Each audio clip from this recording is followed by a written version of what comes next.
Oh boy, we're live. Yeah, can you believe it? Oh my God. It's been like 55 years since we've last done a live stream I gotta watch an ad already. about stretch marks.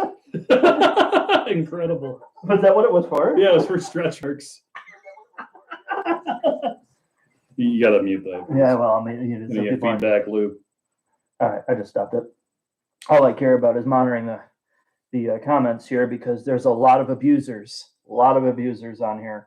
And he's not just talking about himself. No, it's not just myself. I'm going to make a quick adjustment here to our Pro Cam. This is sponsored by, our camera today is sponsored by Stretch Mark Cream. Because Jack he's getting so ripped. Yeah, all my arm stretch marks are coming through. Yeah. So we have some announcements to make for you guys just tuning in right now. I'm glad the the audio is apparently coming in well. Perfect. And there's apparently not a Patagonia. You're not wearing it. Our I took sponsor. it off. I am so hot. I've been in here doing sit-ups for like 3 hours. This to guy's get these getting ads. swole. Wait till Jack unveils our newest sandwich today that we're sponsored by. So Stretch Mark Cream. Any other sponsors you want to plug before we get this started? Extends. Extends? Yeah. I need that. I'm shrinking every year now. But all right, let's talk about the announcements. So we have our first ever long-term tester. It is a Toyota Venza, which I know is not not particularly exciting, but we are doing a Toyota Venza, and we will have it for a couple months. Personally, Mark's significant other owns a RAV4, a very old version of it, and my girlfriend owns a RAV4 as well. She owns a 2020 current generation. We got it for her about a year ago. So yeah, I bought it for her. Yeah, you bought it for her while you're bullying? Said, Jack, your girlfriend's not getting taken care of. She needs a RAV4. A 4-cylinder RAV4? Yeah, I got her the base model. Oh, perfect. So she has a RAV4. This is the Venza. We're going to talk about what this thing's like to live with, actually put real miles on it for once.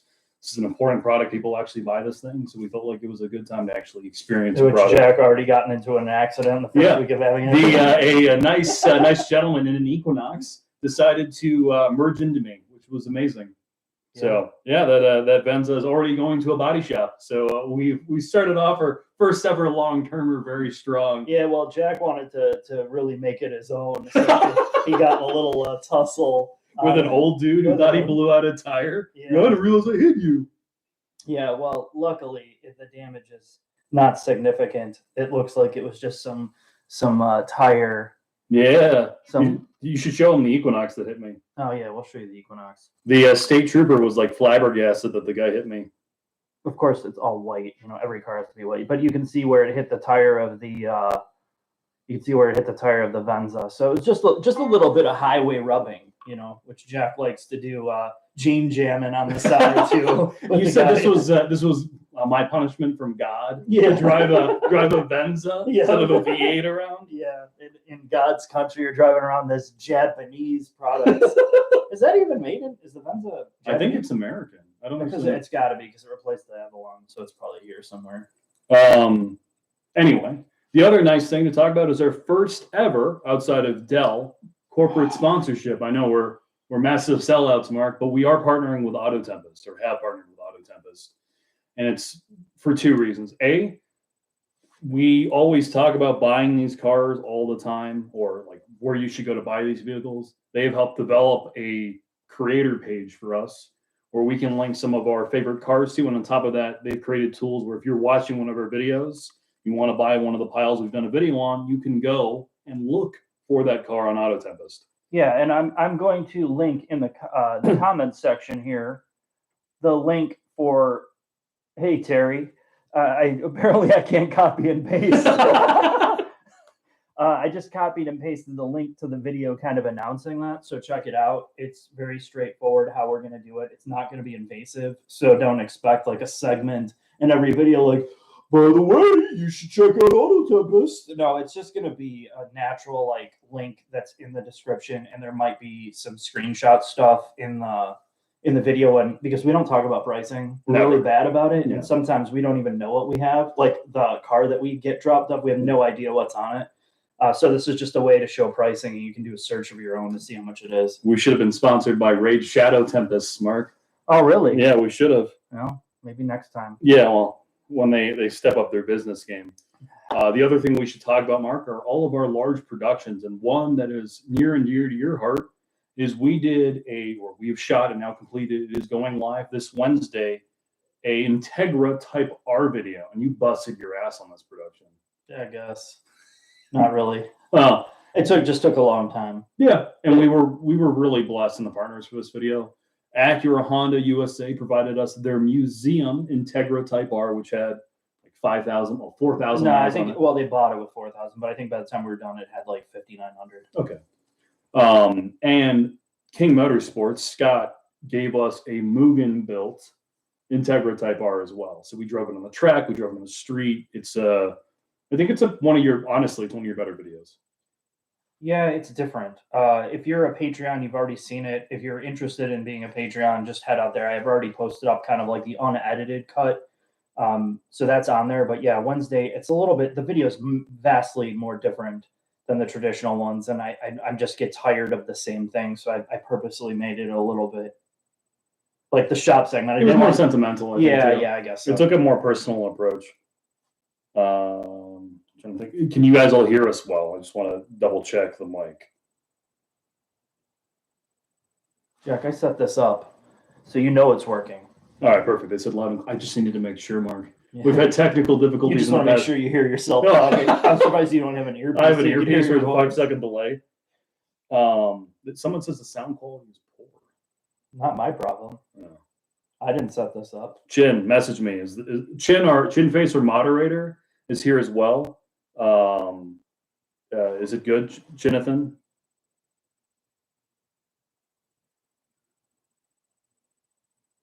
All right, they said it's good. It's good enough, but not great. Chin said it's crackly, Mark. Well, you know what? Don't talk as loud.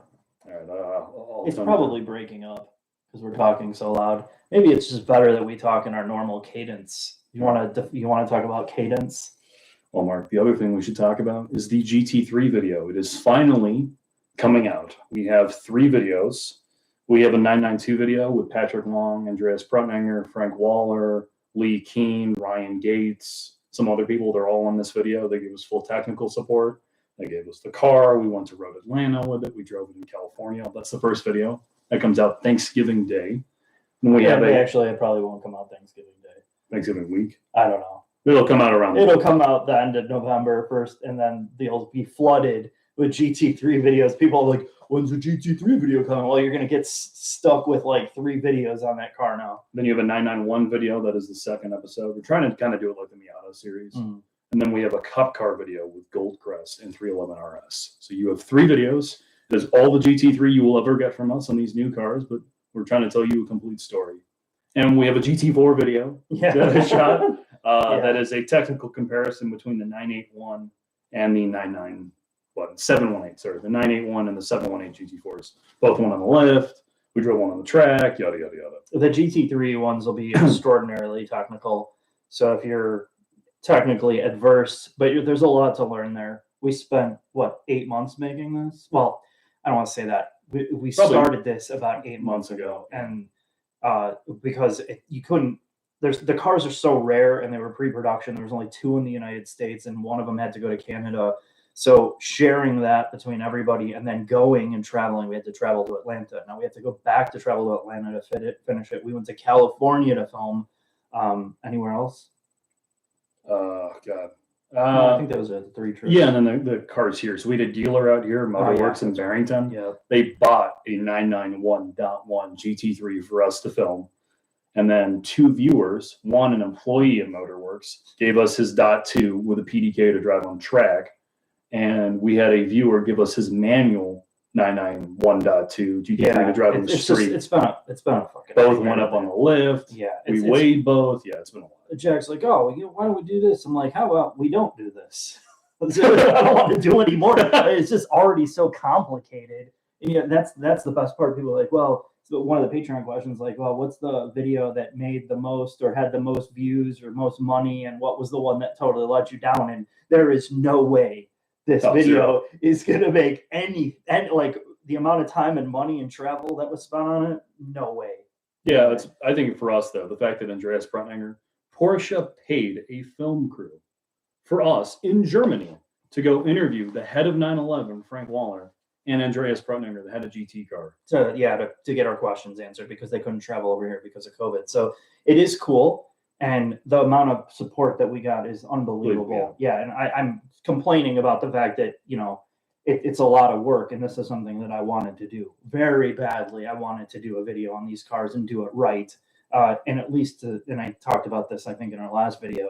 There's an epidemic in the United States where it seems like all the European outlets do all the technical stuff, and then the Americans always look like Idiots. like we don't know anything. All we want to do is make tires smoke and go sideways, Jack. we also did with 2 Blackwing videos where GM gave us full technical support. So we did a video on the CT4V Blackwing where Tony Roma helped us. Tony Roma is the chief engineer of the Blackwing cars, and Ben Pohl from Brembo also helped us out, and Stefan Cross. So we did a CT4V Blackwing and a CT5V Blackwing. Sadly, it did rain while we were at the track. Yeah, it's a more technical video. Yeah, it got messed up, but I told Jack right away. I'm like, once we had these things on the lift and we had all this information from the people that, for once, that were involved in making it, I'm like, who cares if our drive is good or not? I mean, yeah, it helps for a video, but the amount of stuff that we cover in that video, nobody else has talked about this stuff. I mean, it's cool because we get to learn so much more, and it's not just about Cadillac. It's about all these cars that are coming up. It's all the same story, all the same OEMs. Like Brembo supplies the same brakes as they do for the Cadillac, as they do for Porsche, for Ford. Like all these companies are using the same technology. They're just variances. So to learn all of this in-depth stuff, we take it to the next car, and we become more knowledgeable to the point where I don't remember anything anymore. I can't remember. It's Tony Roma, not Tony Romo. Isn't that a restaurant? An Italian restaurant? Welcome to Tony Romo's. We're a football player. Okay, yeah. That's right. I'm trying to think we're doing a Z car video. Yeah, so, we're doing a Z documentary. Assuming it all goes well, we will get access to the Z cars, where we do a full technical video talking about the old cars, including the 240, the 300, the 350, the 370, leading into the current generation Z car. So we can't really talk about the new Z car at all because we haven't driven it. We don't really know anything about it. Well, you know about the engine. True, yeah. Yeah, somebody's like, well, what do you think it's going to be speed-wise? It's going to be like a C6 Z06 because the horsepower to weight. Yeah. The 400 horsepower motor that's in the Infinity it's amazing. It's just a high, well, I mean, amazing from a performance perspective. Yeah. So I'm sure the car is going to be pretty cool, but I'm sure by the time you get actually a hold of it, though, it'll be expensive when it's fully loaded. Well, like everything right now. Yeah. Like, what did you just see yesterday? So I'm getting an 86 that has been delayed a gajillion times, but apparently it's showing up in December, an 86 premium. My sticker is 30,300 or something. There's a dealer in California who has a BRZ on the showroom floor and is asking $50,000, which is like, oh my God. Welcome to our current sales environment. Yeah, it's sad. But anyway, yeah, so these video projects, they're going to go from extremely hardcore technical to something like the ITR, which is just basically artsy. I wouldn't say completely artsy, but it's more on the artistic, creative side. You have the GT3, which is a blend, and then you'll have the CT4, CT5, which is just purely like horribly technical. Yeah. So I'm trying to find like a good balance of all this so people don't get totally bored. And try to change it up for you guys. Yeah, and change and evolve. I had a conversation with Thomas from Throttle House about their LFA video, and we were just kind of up and back about like the difference in mentalities between you get in your niche, in your space, but at the same time you get into like the danger zone of like the Doug DeMuro danger zone, where it's so formulaic, where you can count on the same thing every time and it never grows outside that box. And that's something I've never wanted to do with this because I get bored. Yeah. And the cars really don't change that much. We know this, and I think even the viewers know it. You get 10 cars, all these SUVs.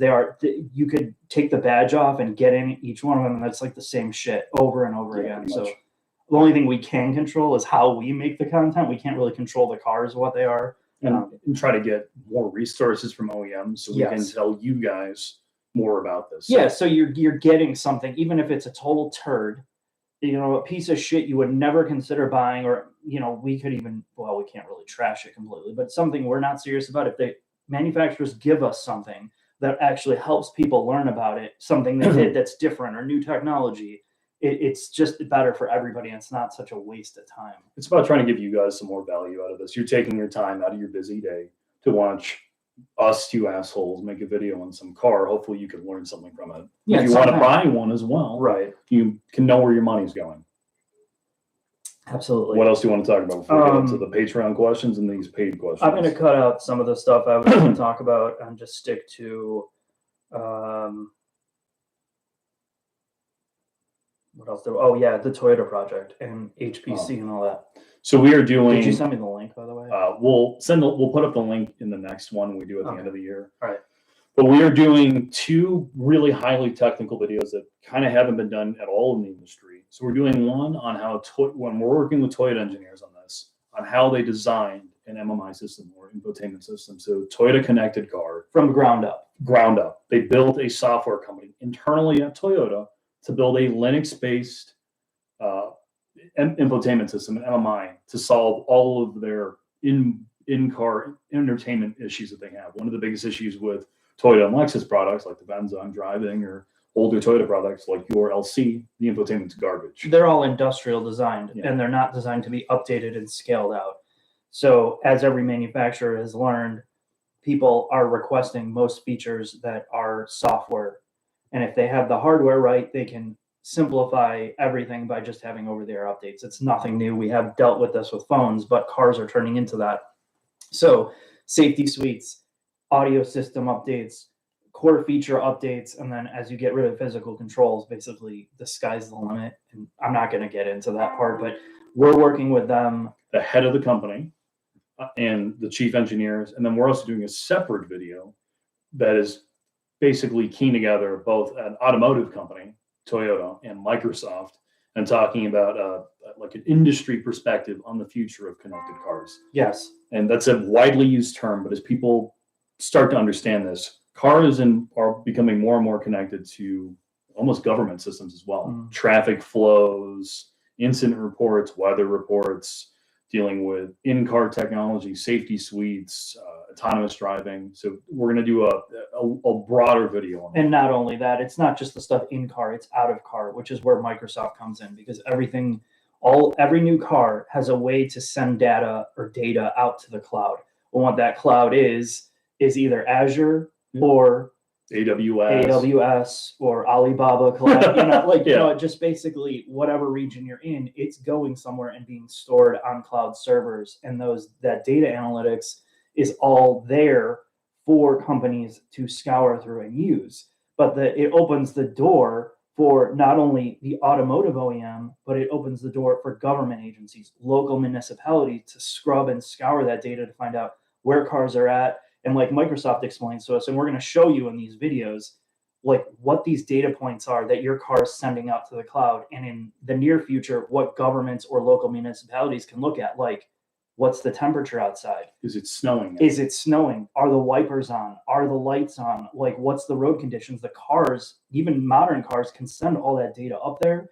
And if they create the data properly where it's queryable or the database is usable, all of this information is what creates connected cars. So you'll have one car that's basically sending in data, and they can look at you because of GPS. They know exactly where these cars are at. And of course, it's supposed to be anonymous, but we're going to get into all of this, of where it's at now and what's happening now and where it's going to be at in 10 years. And of course, all the legality, all the drama of that. So we can talk to a automotive manufacturer and one of the largest tech companies in the world, directly to the engineers and the people that are actually working on this technology, not the PR, not the marketing crap that you constantly see. It's the real people behind making all of this work. So it's a huge project, and I don't know how widely viewed it is, but like Jack said, it's probably the first time it's ever going to be tackled in a video form. Because you're an IT director by background, and I'm an engineer. So hopefully we can do hopefully it works out. I mean, it's going to be we're going to try to not go over people's heads, but this is stuff that's going to be in every single person's garage and home. And on the road, you are going to be transmitting data from your car to another car or to a server. So we're going to try to explain all of that. It's a lot. It is a massive amount. What else, Mark? Somebody asked, so before we get into the Patreon questions, somebody's like, did you hear about the 1,000 horsepower, 10-liter GM crate engine? Yeah, it sounds amazing. Okay. All right. Yes, I have heard about it, and I would love to put it in a minivan. Like a 3,500 box van. Anything that I could lift the wheels off the ground. So I saw the Jay Leno thing on the Z06 Corvette, Yeah. which is horrible video, but it just, that car, I looked at it and I thought to myself, it just hit me because I was scheduling the ITR video for Wednesday, and I thought to myself, this company is going to build $100,000 600 and whatever 670 horsepower naturally aspirated engine in a GM in a Corvette, and I'm thinking this was Honda's job. If there's a single car that killed the NSX, the current gen is that car. yeah, and I mean even more so now. I mean, just it's so sad. But anyway, Patreon questions, Jack. What do we got? All right, so for our Patreon viewers, I and Mark went through these a little bit earlier to answer some of your questions, and we will release a second video either today or tomorrow or sometime this week to answer the questions we did not answer in this. So I'm going to get through these relatively quickly because there's a lot of them. And then we'll get through all your paid questions. Yeah, and that's going to be going on and on until all the questions are answered through the live chat. Yes. And I promise we will answer every paid question because it's been many, many months since the last time. Yeah, so we'll try to get through regular questions. I'm going to kind of go through, and if Chin, the moderator, sees any questions that he wants to tack onto Jack's list that are not paid, that are, I know there's a lot of people watching, so I don't want to just purely focus on paid stuff because that's not what this is completely about. It's the interaction, but we're going to do our best. There is so much going on here, so. All right, let's start with these. Any thoughts on how EVs will change the next generation performance vehicles? They'll make everything way faster. Everything's going to be so fast that it is going to be deadly, and it's going to have to be regulated. What is the largest change you've seen in the automotive world that has been positive change, and what's been a negative change? Same thing. Everything is electromechanical systems, which we're going to be going into greatly in the next 5 videos, about how every single subsystem is now controlled by software, and the microprocessors that control them are extraordinarily fast, which makes cars, the reason why we can have 1,000 horsepower cars now is because they won't kill people because of all the software. That's the biggest change. Absolutely 100% is the biggest change. Tony said that when we were talking about the CT5V Blackwing. He said, I mean, if you think about it too, right? The fact that you can be a relative novice, and if you leave everything on in a new car, you can drive around VIR, one of the fastest tracks in the world. Just give a journalist that you don't know, who's probably a terrible driver, keys to that car and probably get it back in one piece. Could only be accomplished today in our current environment with technology. And that's one of the negative parts, because really what it does is it opens the door to more people. This isn't that business, right? If you're making a product, you want to open the door and make it inclusive to more people, get more people interested in it. And the technology has made that happen. But at the same point, and I'm not going to get into the depths of this, but the big problem is you start to water things down or create more things for the lowest common denominator.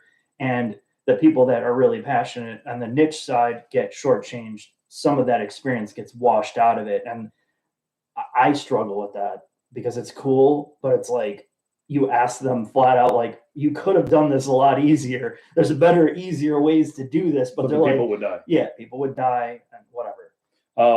Whatever people would die, but I'm just would you place the new BRZ in '86 in the top 10 affordable sports cars for the last? Yes. All right. Absolutely. The 86 and the BRZ under 40 grand. Under 40 grand are the new ones, are one of the best things that have happened to our sports car, fun car world in a long time. And with Toyota releasing a car that is essentially not much more expensive than the previous one, and it's way better in this era, and it's way better. It finally, again, it's the opposite part. They're creating accessibility with price, without overcomplicating that car. So that's the opposite extreme. Yes, it's not 1,000 horsepower, and yes, you're not going to, same problem. It's way quicker than it was, but you're not going to like wow people with straight line speed. But it is so fun to drive. Next question, and it's going to kind of be in the same vein.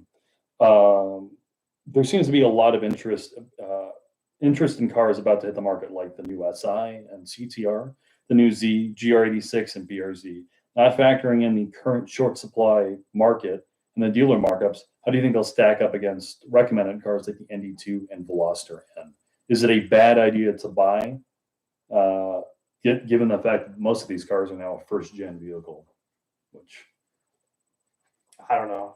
I don't buy anything right now. Yeah, if you can avoid it. That's right now. But let's say the prices went back to normal. I mean, I think you know what you're getting with most. Would you get a first-year CTR for the current gen? Yeah, because the engine and transmission are a carryover. I mean, I don't know if they're going to change tuning or anything, but really that's already been proven. So and the that's new Z is largely based on cars that currently exist. The car platform is modified, but you know what you're getting there. And the engine has been out. This is nothing new. I don't know about do they have an automatic in that pile? Yeah, they do. Is it new? It's a new. It's like 9-speed, isn't it, or I something? don't remember. Is it a Z? Okay, we don't know. Whatever. It's probably it's probably a ZF. I mean, if they were smart. But anyway, these cars are not like clean. Most of these cars are not clean sheet anymore. They're carryovers of other things, and that's why they're even in existence. So I'd be less worried about it. In terms of Veloster N, I'd be more worried about the DCT because that's kind of new for them, and they don't have a good track record with dual clutches anyway. You have a 10-year, 100,000-mile warranty. Well, yeah, if you're buying it new, okay, makes sense. Thoughts on the new rear-wheel drive platform Mazda's working on? So we saw all the specs. Everything's leaked out. I mean, we're gonna have access to all of it. So they have all these new model nomenclature or whatever you will call it. I don't even know, designations. They're all adding a 0 at the end. So it's CX70 and 80, 90, whatever. It's going to be a big deal for them. So they have a twin turbo, it looks like, inline 6 and a naturally aspirated. It seems like a weird time to be releasing these drivetrains. I think they're definitely in a uniquely bad uniquely bad timing, but also it could open the door for people to be really excited for it because it's for cars that can't sell in Europe.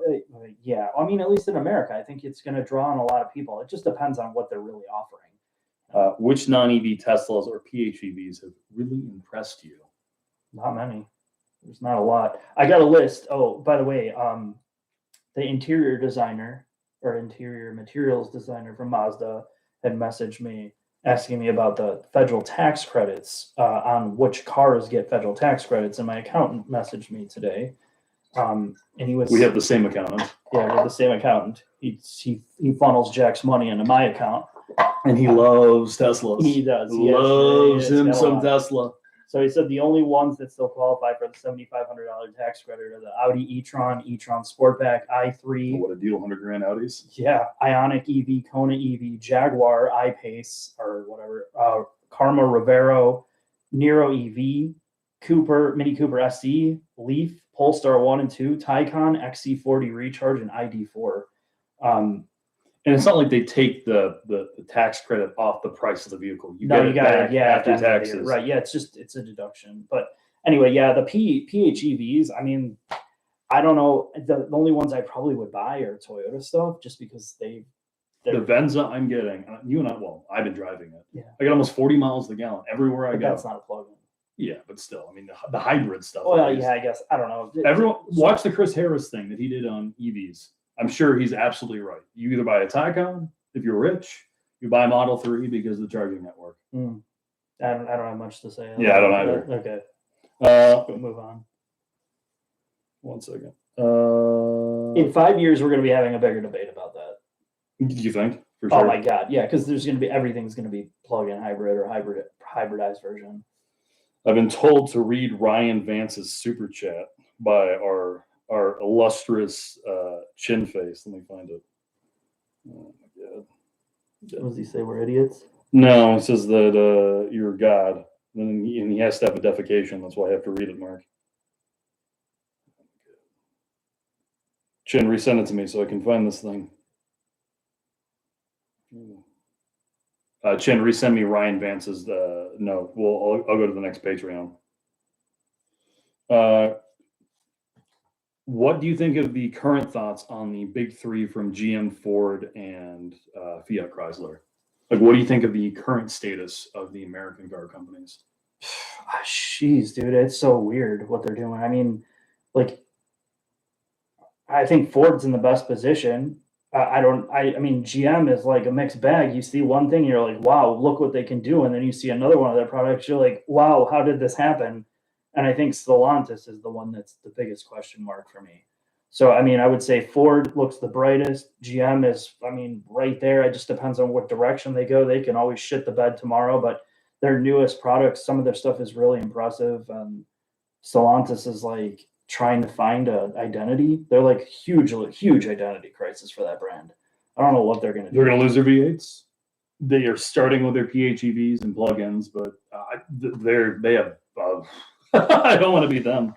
Yeah, I don't know. I don't know what that's a very broad topic that would you could take hours talking about the three of them. Ryan Vance had asked a genuine question, and it is heartfelt. Ryan Vance did donate $20 as well, so thank you. Thank you, Ryan. Hey guys, I have the VIN of my dad's 1974 Porsche 914. I can't find it. Porsche Club of America said they can't help me. Porsche dealers can't help me. Where can I go with this VIN? I want to find the car and buy it back. I've never tried buying an old car back like that, but it's been in the family. I feel like that's like a crowdsourced question. He wants to find his dad's old car. His original with the VIN number. Oh man. That's something that like maybe a DMV is not going to give. It's not public information. I don't know. I'll be honest. Let me ask somebody on here. We'll have to get back to you on that, dude. I don't know. We will actually look that up. We'll ask. We have a couple law enforcement buddies, but message us to our contact page at savagegeese.com, and we will do our best to give you a real answer back. All right, we'll get with that answer, Mark. I'm gonna head back into the Patreon questions. How do you feel about a V8 in this current state of increasing fuel prices with the goal of keeping it forever? I'll skip the rest of it, but basically he's trying to buy a legacy V8 SUV like a Toyota Land Cruiser. Yeah. He wants it to be as affordable. Oh, yeah, I know. Yeah. He's worried about the long-term effects of having huge fuel costs. Look at gas now. By us, gas is over $4 a gallon. Yeah, and in like California, they're seeing like $5.50 or something.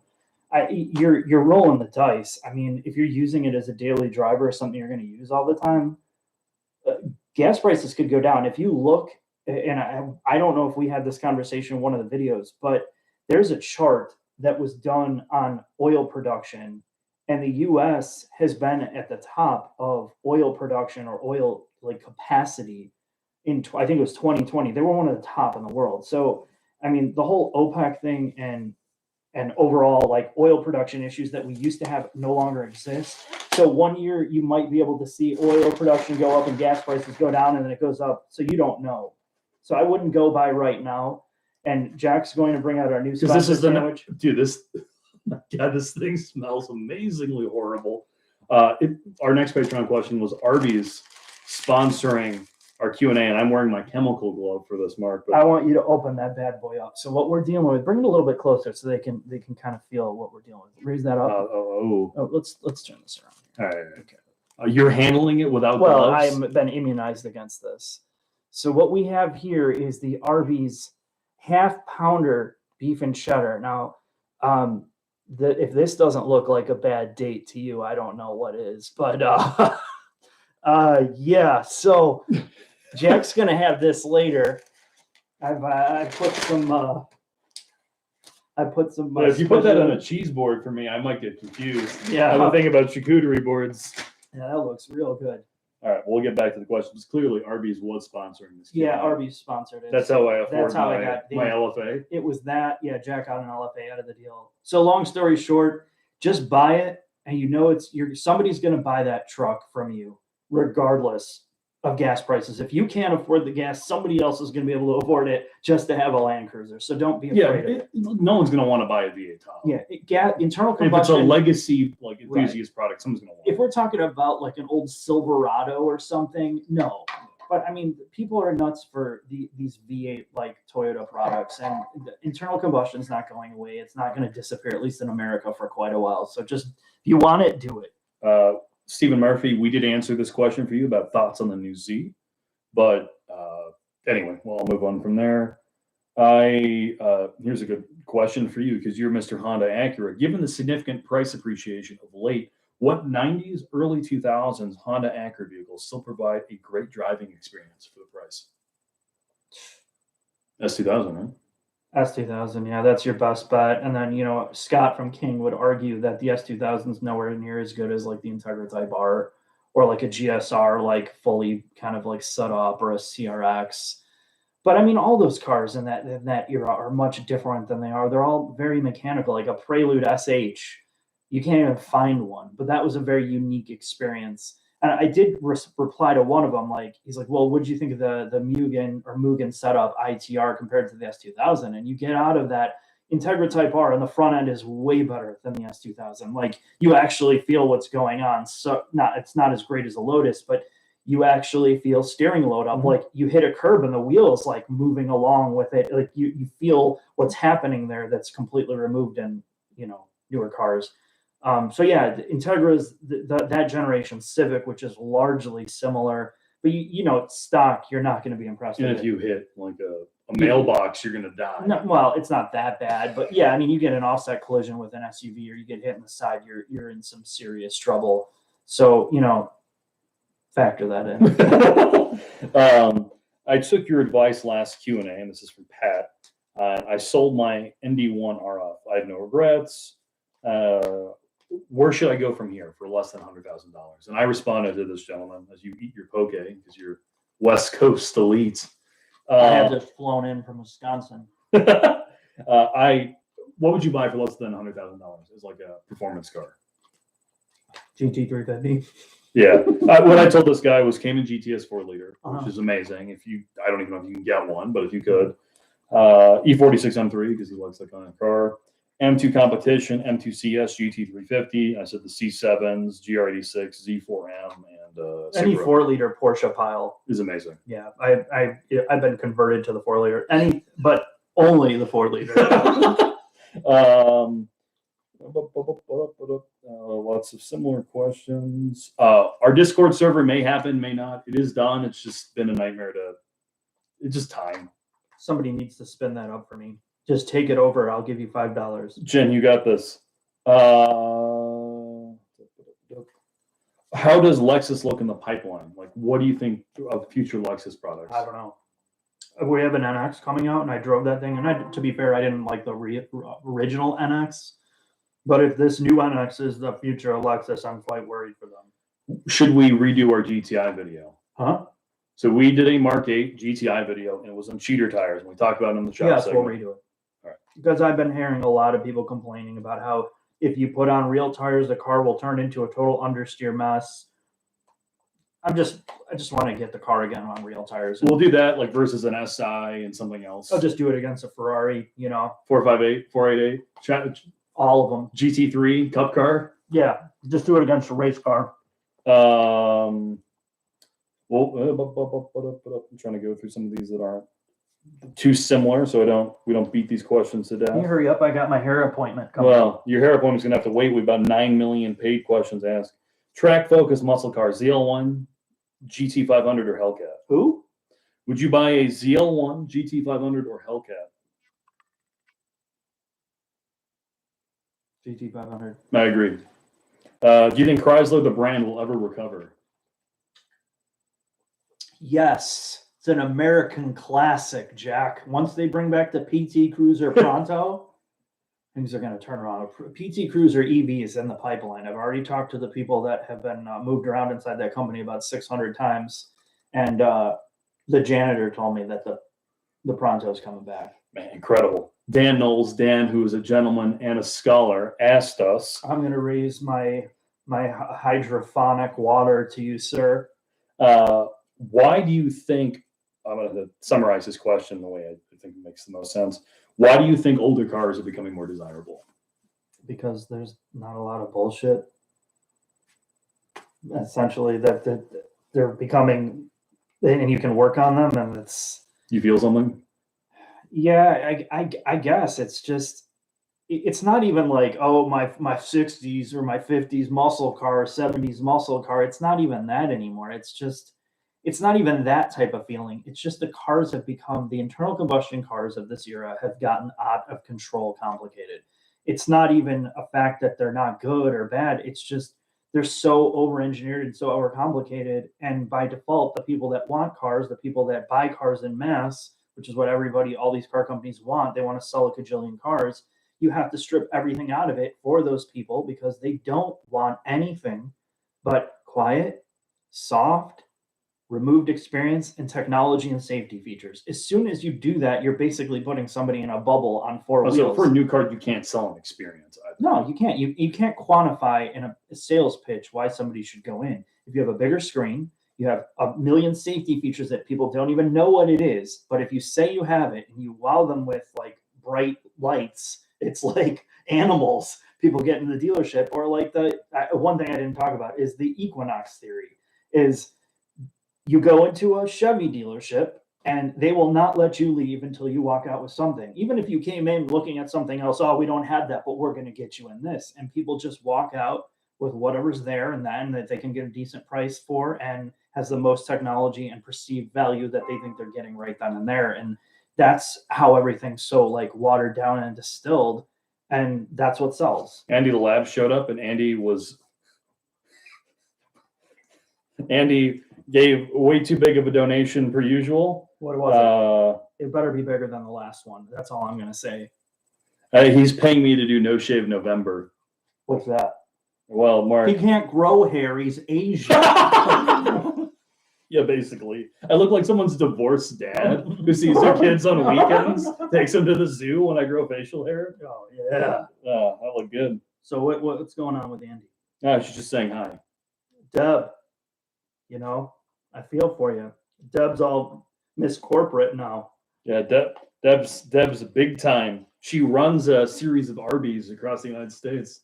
She's made it big. She's the district manager for Arby's, and she's trying to implement the latest technology. She's trying to turn it into gaming cafes, so you can have a Arby's roast beef power up, get those next level hit points and techniques points maxed out.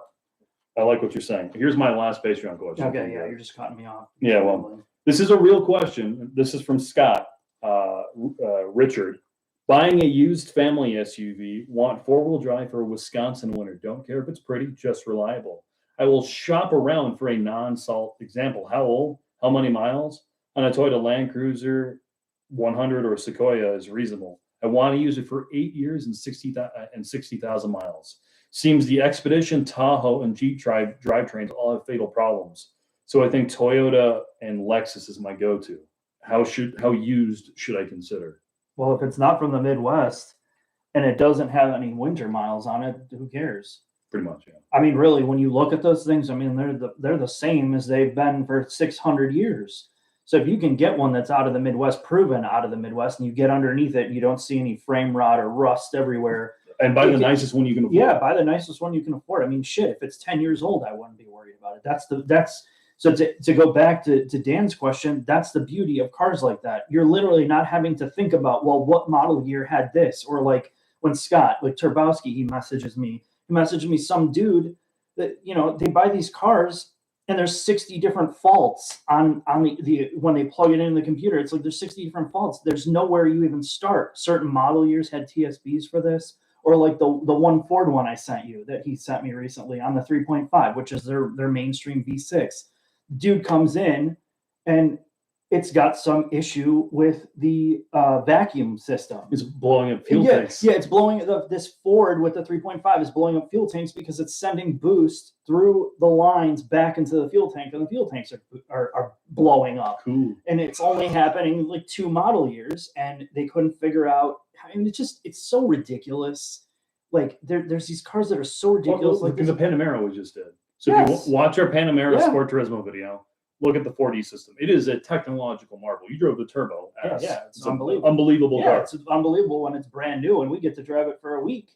And to be fair, the first owner is only going to own a maximum 5 years. Yeah, he's going to put like 10,000 miles on it. But the point is, like, and then if you go to fix it later, you're screwed. Yeah, you have to your rear wheel steering breaks and it's up above the subframe that you can't even get at. You have to drop the whole rear subframe, the whole rear part of the car just to change that out. this is something like these old Toyotas that we're talking about. We constantly talk about this. If you're keeping cars for the long term, you don't want to be thinking about all this shit or thinking about stuff like, okay, even if I have to fix it, it's going to cost more, like to fix some chicken shit thing or track it down. You have to take it to some specialty place. All these mechanics are maxed out. You know, they don't have time You're to screwed, diagnose basically. this stuff. Yeah. So, okay, huge tangent, but yes, the Toyota is great because you can get a 10-year-old one or a 2-year-old The one. only problem you have, and this is from Toyota engineers, is head gaskets. Yeah. But to be fair, they're whatever. It's not a big deal. Right. That's way easier than tracking down like faults in 7 different body control modules and wiring and. Anyway, so now I'm going to get through all of our regular questions. The Patreons, we will answer your questions through video if we missed them. I will try to answer regular chat questions and super chat questions. One that I've seen a couple times is, what do you think of the new Civic Si, the 11th gen? Huh? What do you new think? one? Yeah, the new one. The one that we are going in 2 weeks to go drive. Yeah, we're going to drive in 2 weeks. I can't really tell you. I mean, if it's essentially the same engine and transmission on the last car, right? They've made some More tuning efficient, difference? even though it has less power. It makes power earlier. Okay, so it's retuned. Yeah. Basically retuned. So it's going to be the same shit as the last car with the better, just a better car overall. And the packaging adaptive dampers are gone. Yeah, the adaptive dampers are gone, which that's not a big deal because the problem was they were cheap, shitty adaptive dampers to begin with. And they always broke. And they had problems and they were expensive to replace and they weren't that good. So it's not that huge of a loss.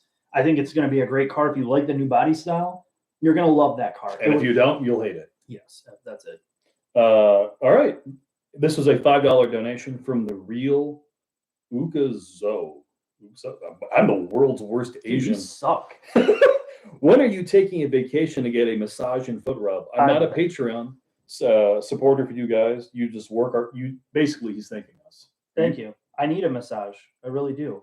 So we're going to pause this live stream and I'm going to take my shirt off. And I have some people coming over that's going to handle all these sore muscles I get from typing on my keyboard. Robert May for $5 says, no balls. You won't say, what up, Rob? Well, what up, Rob? You can say, what up, Rob? Who's Rob? Rob paid us $5 to say, what up, Rob? Hey, Rob. What up? Perfect. Tyler Robertson for $20. Thank you, Tyler, for your $20 donation. Hey, guys, supporting as always. I got the Veloster, and I told you I was getting last time, 2022. Fantastic cars with 6-speed manual. Has the new bolstered seats, loving every second of it. Perfect daily dose of fun and track soon. This is a great car, isn't The it? seats are way better. It's a great car. It's not a great car, but it's a good car. Well, for the amount of money, Oh it's a yeah, great car. Yeah, and it's not a GT3. No. It's a good car. It's a good car for sure. I'm surprised they make it. I'm glad they make it. Aztec scooters for $20. Do you have plans to review more non-press cars soon? Also, please review my Maserati Coupe GT. Well, we do still do non-press car reviews through the contact page. The problem is our schedule for the last like 3 months. One of our Patreon viewers, the nicest guy in the world, offered us his 355, and another gentleman offered us a C701. Just with the weather, when we can take these cars to the track, next season, I promise we'll do more viewer cars. Yeah. You mean I will do more viewer Yeah, cars? Jack's gonna be like, "Hey, Mark, you want to do this?" I'll be like, "No." A gentleman named Saturn Sunfire donated $5. Thank you, Saturn. Is the regular GT350 a good driver's car? Are there any model years to avoid? Is there a better alternative to consider? Yeah, the GT350 has to be 2020 to be the safest possible. 2019 plus. Oh, but isn't it a certain model year where they changed? I think it was either 19 or 20. They went to the the most recent gen Voodoo, or you can get a 18 350R with the coolers. You have basically, if you're going to 17 plus. 17 plus has coolers. Yeah, or was it 18? 17 plus has Okay. coolers. So the safest is the 20. If you can find the right VIN 19 with all the updates, and there's some easy way to tell, isn't it, under the hood? Yeah, I think they got rid of the engine plaque or something. I don't remember. Yeah, some nonsense. 20, just buy a 20. It's the most expensive one, of course. What else would you buy for that kind of money? GT500, ZL1. 1LE. Yeah, if you had to have the hardest core thing, or the GT500 is amazing too. But yeah, if you wanted the manual, then you're looking at a ZL1, which is amazing. It really is. And then GT 350. Yeah, the motors. I still want one of those cars. Brian Harrington for $5. For us Korean Americans, fists up. Apparently, I am a Korean American, Mark, or at least half. You used to be. Well, yeah. Then I hooked up with you, an old white dude, and I lost all my Korean points. You lost all your real street credit. My ethnic ability. Greg King for $50. Well, thank you very much, Greg. I appreciate that. The other day, I was sitting in an Arby's drive-thru in my G class with my fourth wife. I realized my butt was getting warm enough with these heated seats to alleviate these hemorrhoids. Any recommendation on the hottest seats to toast these buns? What car that like scalded your ass? That we wasn't it with Karen in the car? I was like, holy shit, this thing is so hot. I don't remember. Do you think it was an FCA pile? It might have been. I think it was. It was a track. It was either the. I think it was a Trackhawk. Oh yeah, I think it was an FCA pile that where you like the car would get so hot that I was worried it was going to catch on fire. It decreased your sperm count. Yeah, it got that hot. Yeah, I mean it definitely did that. But I can't remember. I don't keep track. There hasn't been one that stood out that was ridiculously hot or heated up super quick. I think it depends on the seating surface too. If you get some of this like pleather shit, it takes forever to heat up. Like in the winter, they just feel like you're sitting on ice. Perforated leather gets your buns real toasted. Mercedes files like this scholar with his G-Wagon for his fourth wife, they get pretty toasty as well. Hopefully that helps you. And I really actually, yeah, that's a real worst non-answer ever. Dunwell for $5. Looking to replace my modified 2005 GTO with something that will stay stock. What would you recommend for the $20,000 to $40,000 range with a manual trans? $20,000 to $40,000, which is a massive window. What would you buy if you were going to keep it stock? Mustang GT. New though? Used or new for 20 to 40? I don't know, GT. The newer GTs? Yeah, like a C6 Grand Sport. Yeah, probably a C6. I mean, I don't know. It depends on what you're doing. I'm already getting ads on my own phone. Yeah, it's just, I don't understand. Like, it's hard because you don't know what people's use case is. Like, Dunwell, find me on Instagram. Or Mark on Instagram. Yeah, don't find me on Instagram. I think my messages are maxed out. Like, oh really? Yeah, I think they are because the last one I got was a partnership offer from dating.com to sponsor videos, and I almost did it because it would be the perfect thing for me to plug how I can't find anybody, and then the next thing I get is some like 3-headed catfished like ape that comes in. He wants to grill. Sounds good to me. Yeah. Dunwell, find me on Instagram, Jack Ethnically Ambiguous. You'll find us through our regular one. Yeah, I need more details, man. Yeah, I'll do my best to give you a real answer. Forgetful Foot. Any news on a 987 or 987.2 Cayman Boxster review? I have a 987.2 manual-based Cayman, and it's an excellent all-rounder, and it's still fairly analog. Well, you're in luck. Chicago Auto Pros Greg, who I gave my Corvette to over the weekend to drive around, owns a Cayman R from that gen and a Cayman S. He's offered both. Okay. So next year, we'll do another Porsche video and Mark can slit his wrists. Wood and Steel 92 for $10. Why do you think Honda never expanded the SI sub-brand to other models? Seems like a missed opportunity to make extra money, even if it's just an appearance package. Like an SI like Pilot. I don't think people care about it. I think it's like the enthusiast moniker, at least, and it's mostly ST. You have an Edge ST and Explorer ST. They have the HPD stuff that they're doing that with. You mean like the Ridgeline we did? Yeah, I think you're gonna see HPD get like watered down. I don't know.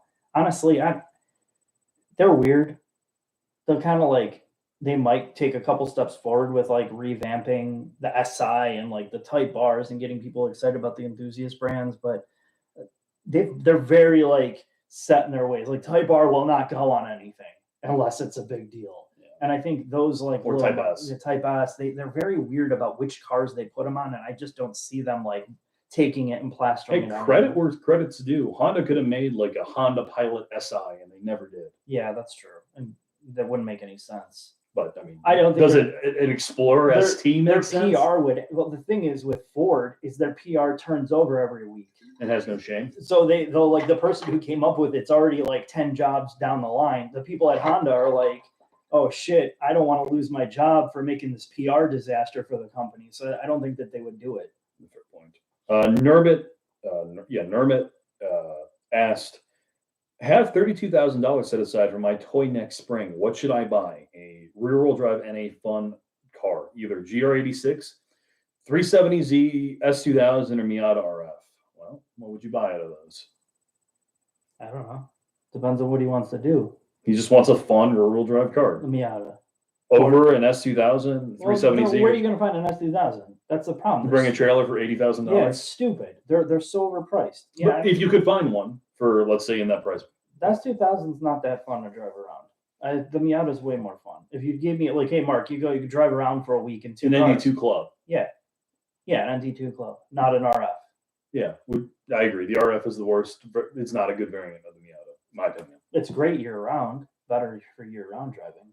But the soft top is just way better for like summer fun. And visibility and headroom and all that stuff. Or if you wanted like the coupe thing, you could probably find a 370 way cheaper than an S2000 would be my guess. Yeah, it would, in a straight line, it would annihilate all those cars. Yeah.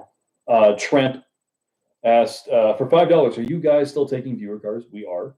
I want to know your thoughts on the 2009 Pontiac Vibe GT. Oh wow!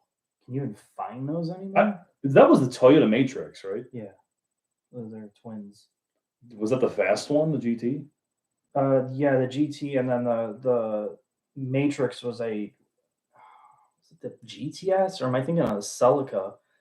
I don't remember. No, I think it was XRS. I don't remember they had a hot version though. What did I think of it? Yeah. When I drove those cars when they came out, I was excited for it because it was like the hatch. It was before like the CUV thing, so it was kind of a CUV hatchback thing. It was on stilts, but it had the worst understeer of any car. Like worst. Was it open diff? It was open diff. I swear to God, dude. You turn the wheel and the car would still be going that way, just spinning the tires. It had the worst torque steer. Other than maybe the Mazda Speed 3, like the generation now. Those cars had a horrible torque steer, and that's why I didn't like them. But they're super practical, and they last forever. It's like the Scion TC. Like everybody's like, yeah, it's like a cockroach. You can't kill that thing. Yeah, it's just they're great cars if you want to keep them for a long time. Chin pointed out on the moderator, we are currently doing super chat questions, but we will go through the regular questions as well. And we are reading your regular comments. Yeah, somebody said, yeah, it is the XRS and the Matrix. Oh, look at that. You guys. The GT is the Pontiac version. Yeah. Brian Ricci, love your projects and work, guys.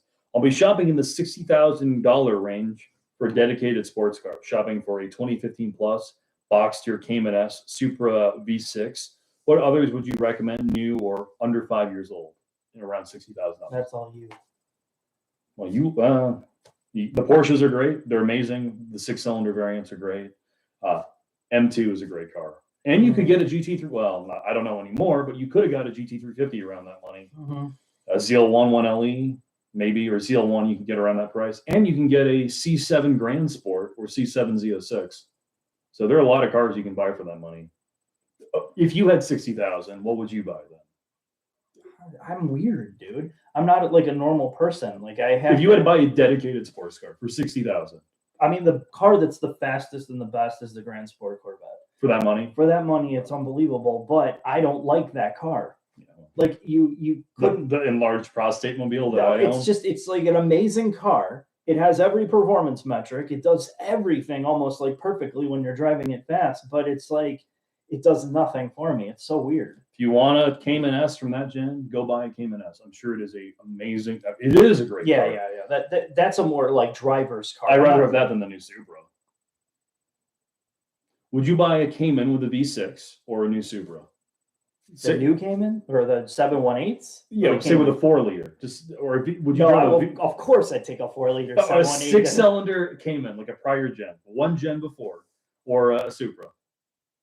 If I was going to leave it stock, I'd take the Cayman. There we go. Thank you. Yeah, there we go. There we go. Yeah, if you're wondering, I have my my Porsche sponsorship for $40 million. Yeah, the Porsche sponsorship that you don't have. What are you going to get a pair of underwear for Yeah, free? yeah, And a probably. pen? You Yeah, get your my, pen? my great deal for buying a Porsche is getting one sticker.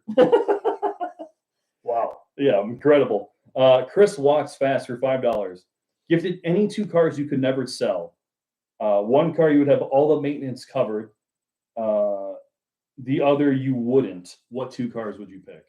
Only to pick two cars for the rest of your life. Oh God, that's impossible. Really? No, that's impossible. Two cars for the rest of your life. You only have two. You'd have to pick something that was usable. E63 wagon. Oh God. Yeah, RS6. Yeah, the usual Euro trash picks. No, I don't know. I don't know. That's an impossible question because that's going to change based on your age. If it was me right now, I'd probably have an LFA for a daily driver. And then I'd buy another LFA to convert it into a van. No, it wouldn't be an LFA. I think. What? Jeez, dude. I don't know. For me, it would also probably be, it would be an LFA and a GT3. I would just tell my friends to take everything for me. Yeah, yeah, probably. I'd be very similar. Let's just say that I'd be very similar, close to that. What would you buy within the realm of you could actually afford? Let me expand on that. What's your perfect three-car garage? I think Three cars, I think I would have the LC 500 as the GT car. I really like that thing. unlimited money, just I've had this discussion with Jack today. I really want a GT3, and then you look at the prices for the GT3, and I just can't justify it. I look at it like marked up 300 grand. Yeah, no, like over 200. And it's just not worth over $200,000. I mean, it's an amazing car, and then you look at what GM just did with the Z06. You know, like I hate that car so much. I hate it, but I want it. You know, I hate myself. This loser is probably going to buy one. I hate myself because the engine. You know, like you just can't get it anymore, and it's because you can't get it that you want it, and then. Yeah, it's those types of cars that I would lust for. But yeah, okay, so LC 500, a Z06 GT3 thing. Yeah, and then an LFA. That'll be your three. No, I would need a hauler, so it would have to be like LFA crashed into a hearse. Do they have an X7M? Yeah, I think they do. They have an X7 with a V8. Oh, they do. Okay, all right, there you go. Yeah, I'm Sport X7. All right, let me get back to this. Or a Maybach. I guess a Maybach. You would look great with a Maybach. In white. A white Maybach with silver wheels, 24. White interior? Yeah. White interior, yep, for when I have my diarrhea bouts from Arby's. I hate shysters for $10. Awesome comment. Thank you very much. Oh, sorry, awesome content. Thank you very much. I hate shysters. Thank you, sir. Thank you very much. James Killer 1000. I thought it was James Cameron 1000. Oh, yeah, it's James Cameron. Finally, I made it. I could be an Avatar 5. The 1000th James Cameron has reached out because he's just clones. Yeah. You guys teach me a lot. I bought my Acura RDX largely because of your excellent review of this car. Thanks for being awesome. Keep up the great work. James, it means a lot, genuinely, even though Mark's like, fuck this James guy. That you watched our videos and you bought an RDX. I like the RDX. But he learned something from one of our videos and bought a car. He didn't see the cutout part with Elliot Shiner about the audio system. What did he say? Should I link it in here? No, we should talk about it at least. Okay, I still have it online. It's unlisted. I cut in. It's Elliot Shiner. He's one of the engineers with the 3D ELS audio system in the Acura products. So it's him talking about how he's trying to get as close to a studio experience inside Acura. And then he's talking about whiskey. Yeah, so then I cut two attractive women. These two girls that are like 25 are interviewing him in his studio, and I just cut it and put it out of place. And it just cuts to him drinking whiskey with these two girls, and he said, anything between 18 and 25 years old, you're going to get something good. And I cut it in the video like that, but I took it out because I might Acura would have killed me. But it was like out of context of him talking about how 18 and 20. Here's his engineering support from Acura. I'm like, oh, he only shit all over this engineer. It was no sense of humor. S Nara for $10. Is the Taycan or e-tron video coming in the near future? Also, congrats on finally getting extensive technical support on these videos. We really appreciate the content. Thank you. Well, we could not have got the technical support without you guys watching our videos. And there is a Taycan video coming in spring. And if Audi has a press car for us, they have like 4 press cars for all of North America. Maybe we can do an e-tron. Yeah. The dude 365 for $20. Oh man, this guy's a businessman. He's liquidating some of his bullion. So the stock tip today is liquidate some of your gold and silver, buy Bitcoin, and use the Bitcoin. I mean, I'm not going to get into which To buy more bullion? No, you're not buying bullion this week. That was last week. You are buying more Piano Black stocks. Oh, yeah. That's how I'm affording my GT4. My father owned his 15th Piano Black factory because of FCA. Oh, really? Yeah, man. Oh, they got him. Oh, Yeah, he got the new Jeep contract. This is Dad's the one pushing for Piano Black on every surface you touch. That's how I'm gonna no longer have to make YouTube videos. I'll just sit on my bullion throne. And the secret is he's like, look, the coating's so good, but we'll tell you what, once it gets scratched up, we'll replace it under warranty. And he's selling even more because of the warranty. He's claims. a businessman. I have a lot to learn from my father. Yeah, you do. My question: have you heard any rumblings in the Toyota front regarding a Yaris GR-like product for the States? We're getting Corolla GR. Yeah, I mean, that's, I don't know what it's going to be. It's probably going to be all-wheel drive at least. I don't know. We don't get it. We're not in the know like that. Yeah, pretty much. I mean, we know some stuff, But we don't know and everything. we don't, and I don't care. You know, there's channels that go through all the websites out of the country that scour for information, and more than half the time it's bullshit. It doesn't turn out. I don't have time to waste on like what's going to happen in the future. I just want to see. Give me a real product. Like here. Yeah, when it's relevant to you guys, Yeah. it's relevant to us. Yeah, exactly. Root beer for $10. How long are we going to keep living in sin? When when does Jack get a ring on his finger? You know, it might surprise you, but Jack is straight as an arrow. You know, I've tried to. he tried to sway me with his This legs. guy was in the hotel room. I kicked open his door. The guy snores through everything, so he didn't even hear me kick. I took a sawzall to cut down the guy's door, and I was throwing bologna slices on his back, trying to get him turned on. And he just woke up. He's like, "Dude, get the fuck out of here! I'm straight as an arrow." Yeah, his mom would kill him. Here's well, she's Asian. Anyway, the here's my also fun fact. Mark hates the fact that my superpower is to sleep on airplanes. Yeah, this son of a bitch. Like, I'll give you one plane story to break up the questions. We're on this flight, of course, and Jackson first class because he doesn't fly in coach. Well, how else am I going to use my inheritance? Yeah, exactly. He's the guy that writes the nasty notes to the flight attendants, regardless of race, creed, ethnicity, whatever. It's because they look me in the eyes. Yeah, he writes the note, "Do not look me in the eyes. My father will end you." But anyway, we were on the ground. The flight was grounded for no reason because somebody fucking did something. Like, oh, we can't take off. There's some weather that we didn't see that just appeared. All the excuses. So we're in the plane for like an hour and a half. The guy's like, oh, it's going to be another hour. Now there's another flight delay from somewhere else. So we're sitting there, and all of a sudden the guy's like, oh, we've been cleared. So I look over, and this dude's sleeping, and we take off. And we go through turbulence, like we're literally taking off, going through turbulence. The plane's, doing one of these things. It's fucking up in the air. And Jack, the turbulence stops, and we're finally at like 10, 15,000 feet. And he's like, "Did we take off yet?" I'm like, "You son of a bitch! I can't." Like, if somebody like rubs their eczema and there's a crackle of skin, I wake up. Yeah, dude, the plane could have gone down. We would have crashed in the Andes Mountains. Yeah, and I would I slept through. You carry my corpse out of the plane and over your head like Rocky's belt from. Or is anybody gonna see Rocky 4?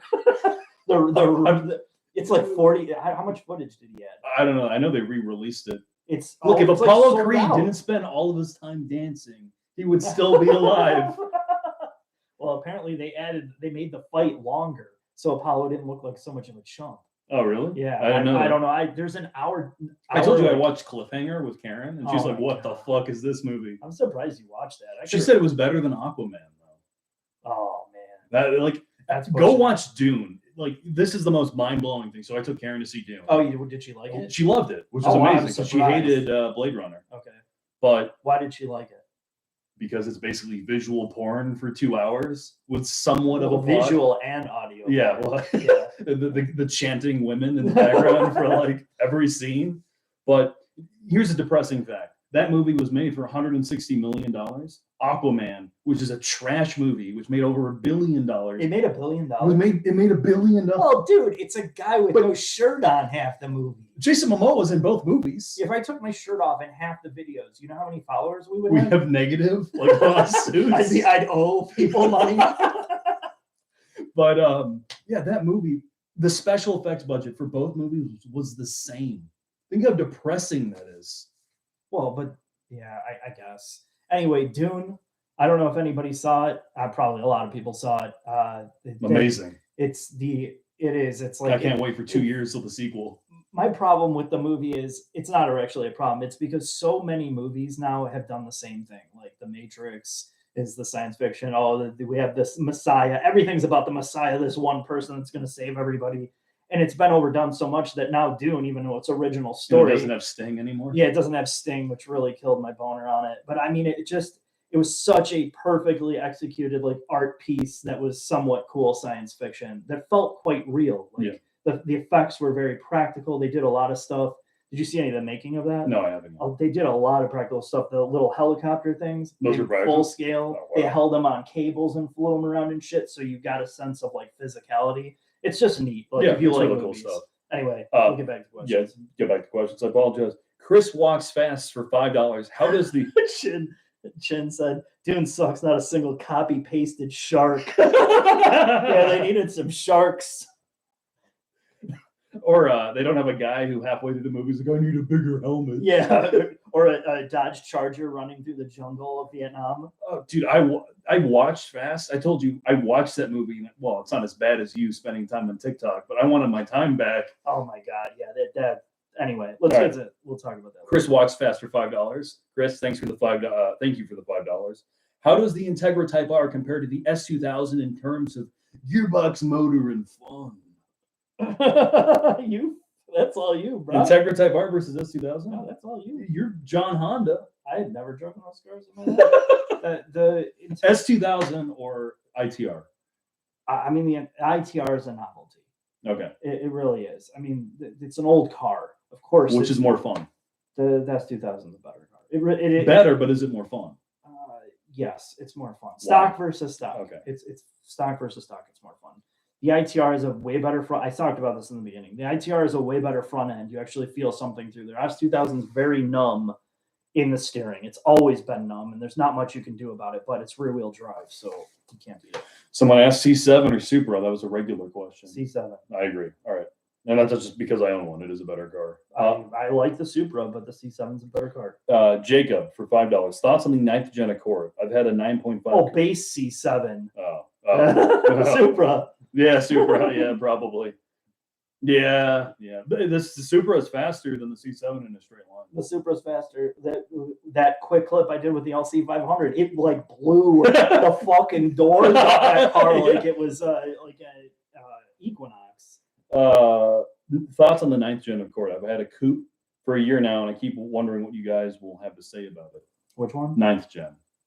I don't even know what the 9th gen Accord is. Is that are we 10th or 11th gen? Look it up. I think it's the 10th we're on. So that's the previous gen. Oh, one you could get a coupe with a manual. Remember that? You get a V6 with an open diff. Yeah. Yeah. What did you think? That's the 10th gen. Yeah. So you had a 10th 9th gen. yeah, So we're on 10th. So you had the prior gen. What did you think of that car? I didn't like I hated the interior. Of the prior I gen? hated the interior with the dual screens. That's the one thing that killed it for me. But I mean, V6 and manual. no, I know it was good. No, it's like aside from the interior, it's like every Accord. They're great. They're just nose heavy and kind of like understeery. But they're giant like utility. What am I trying to say? The appliance. It's like the perfect appliance sedan. It'll never break. It'll never break. And the engine is amazing in that car. It's again understeery. Mark, for $5. This is Mark Valmy, and he spelled like Mark, like how my father always says your name spelled with a C instead of a K. Well, my name is with a K. It's very biblical. Yeah, because you're a The disciple. top 500 baby names, Mark is not included anymore. Oh, that was S2K Fast. What did he say? He's the one who asked C7 versus Supra. Well, then in that case, you should just get 5 S2000s and strap them all together. Base C7, dude. What happened in your life that you're looking at that Well, piece of he, shit? he had an enlarged prostate, and he went, "Wow, Well, wide he's- body's too much for me." So this dude, he's John S2000, and His videos, though, fixing Priuses. yeah, is the amazing. guy fixes fucking EV piles all the time, so it's hilarious. But he's Mr. S2000, and he's got one that is track, just all track setup, and he's a really good driver. So I respect him in that regard. So he was looking for a car, and he went and bought a CTR at the new Civic Type R out of state. Yeah, Bought the fucking car, drove it, or shit. I don't know how he got it back to California. Like I think within like a month, it got fucking totaled. Some drunk driver hit it. and So he now was parked. yeah, he was parked. He wasn't even in it. So there goes that dream. But now he's looking for some other piece of shit. So he was looking at Supras, and yeah, it's a small interior. It's that The car. C7 is about 1,000 times more usable than the Supra. You think? I have a way bigger trunk. No, it's not. It is way more usable, and I have a head space, well, the interior. Yeah, and that it's a part. convertible. But the C7 does Yeah, not the have as big of a hatch. trunk I as have the the hatch. Supra. I bet you if you look it up, viewers look up the cubic feet. I bet you it's close. I bet you the Supra trunk's bigger. But you can solve that right now by checking it Supra out. trunk size. Don't look it up. Let them do the work. We're into- 10.2 cubic feet. Oh Jesus! Just your phone's broken. It doesn't work. Even if it's wrong, I'm right. No, trunk size. You're probably gonna search something else. Just No, it's not in feet. Oh, 12.6. Supra's bigger. No, C7's bigger by 2 cubic feet. They're measuring it wrong. Let me contact my PR agent. We'll come up with some excuse why it's bigger. All right. Well, anyway, yeah, they're both fucking useless, but the Supra's more useless apparently. but it is way faster. Yeah. Is the Mark 8 R GTI new dash livable as a daily driver, or will it double my blood pressure meds? This is from Mark. Could you live with the new Mark 8 interior? No. No, I hate the fucking touch shit is just trash. It's trashola. It's shit. Okay. Yes, you could live with it. But do you want to give them money to support that mentality of what they're doing? No. So you buy it, you're affirming their choice in that design, and they're going to continue to do it. That's fundamentally the I principle tend decision. to agree with Mark. There's on this other one. cars, don't give them money for approving that crap.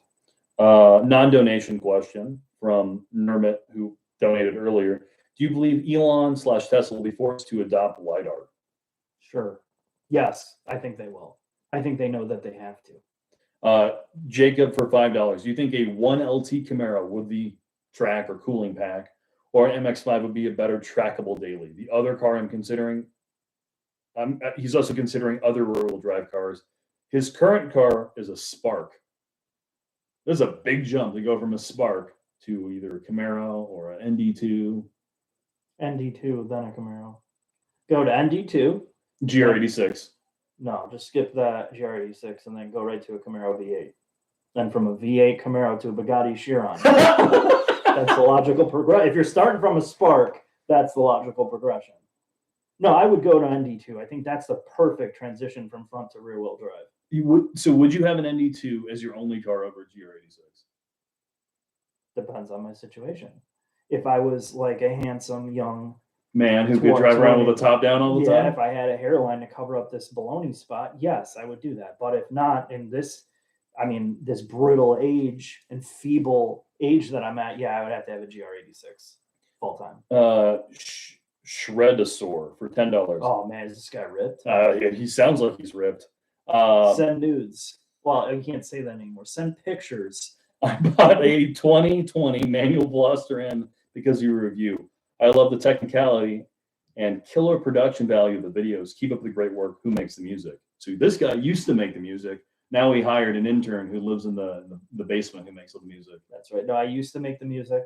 Now I license all the music. However, I choose and handpick most of the music. And you pick what parts of the song. Yes, and I cut up. I still edit the music, so you'll see, like you download a song, right? That just is not going to work, right? If it's a 3-minute song and you have a 30-second clip, you can't just take a 3-minute song and like do that. So I actually will edit the music and blend in other elements to make it work for certain videos. But you're not Rich Rebuilds, who plays the recorder live for his audience. That guy's a beast. Rich Rebuilds? Yeah, the guy. Yeah, he plays the recorder in his music. Oh, I thought you were talking about the dude that looks like James Orton. No, not God, Mark Ribier. Oh yeah, that's right. Yeah. No, Rich Rich Rebuilds. Rebuilds. Does he plays the recorder? Yeah, he plays the recorder. You know, the guy who Yeah, does all the the Tesla. Tesla stuff. Yeah. I know exactly. He plays the recorder. It's amazing. Yeah, you're more in tune with it. I'm busy making the content. And you're hanging out with Mark Ribier. Yeah, Jack's who always we- like, oh, who can I be cool like? He's like, Mark, I'd like to be a little touch of this guy and this guy. I'm like, Jack, I have an identity. You know, I have that. I don't have to fake it. I'm young, Mark. You're young and moldable. Yeah, moldable. Wait till this guy, he's going to lose his hair and dye it, bleach his skin even whiter so he can be like me and grow like 6 times more body hair. Dude, working with this guy's like working with a lemur. I'm gonna. Jack just tries to throw me on top of him in the winter to warm him up. No, apparently people don't like your audio anymore. Oh, really? What's happening? Chin, how bad's the audio? Send me a message, Chin. How bad's the audio? Nothing's changed with the microphone. I mean, it's still in the same place.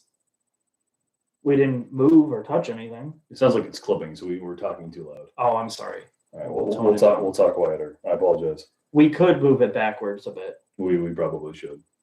Yeah. Let's make it just a mid game adjustment here, Jack. So this is we'll do a room tour, okay?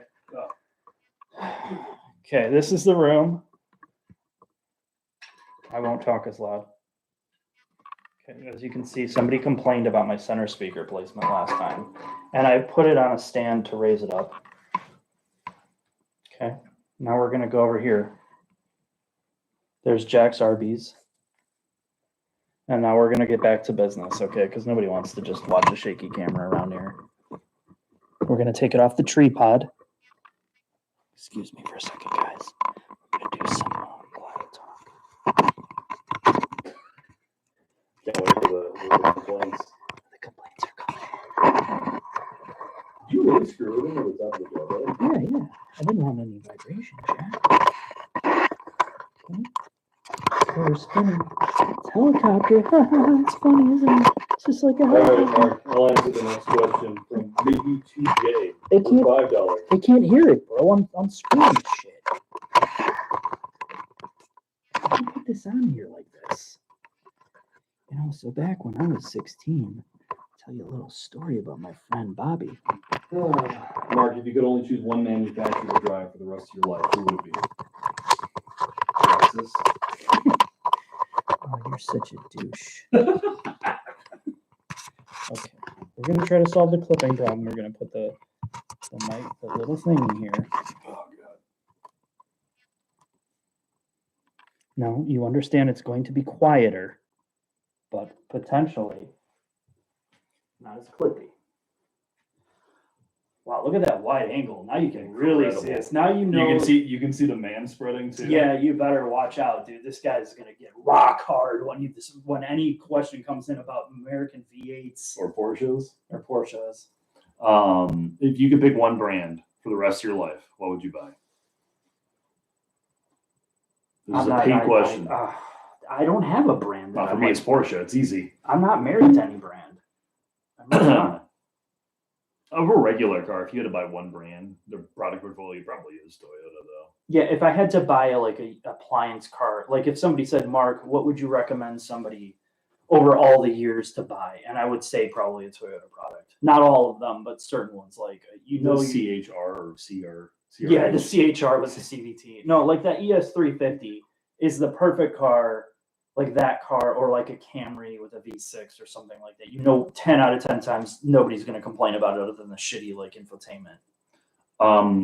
To answer someone's question earlier, Dan brought up if you're still looking for that VIN, go to the 914 World website for VIN numbers. Dan, try to find the other gentleman in the comments. Yeah, do you know the dude's name that posted that question? I did. Let me pull that back up. Hey, Chin, I don't know if you can tag that dude and just post the link there for him. Shit. or I could do it if you know what the. Have that guy just email me, and I'll do it that way. that's okay. Let me just put my laptop up here like this. Our Dell sponsorship. Oh Jesus! Look at the aluminum bezel on this, the diamond cutting on the bezels, Jack. Raphael, thank you very much for giving us the $5 donation. I appreciate you supporting us. Thank you very much. Apparently the audio is worse now. How did this happen? Check the mic connection, Mark. There is no mic connection. It's USB. It either works or it doesn't. Unless we're getting a defect here. This is what happens. I warned you about this, Jack. What did I tell you? Every time there's an audio problem because you don't show up on time. Jack actually showed up like an hour early. It's like, hey man, maybe we should get some good yummies today. Should we get a poke bowl? I'm like, no, Jack, I don't eat that shit. But I did.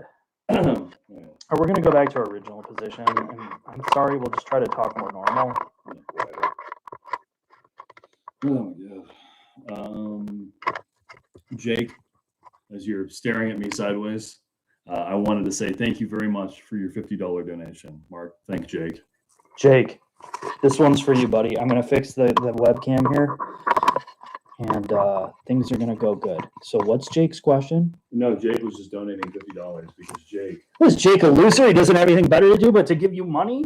This guy's just going to use that money to get more poke bowls. No, it's not a volume issue. She just told us our mic's fucked. What? It just says it's clipping in and out.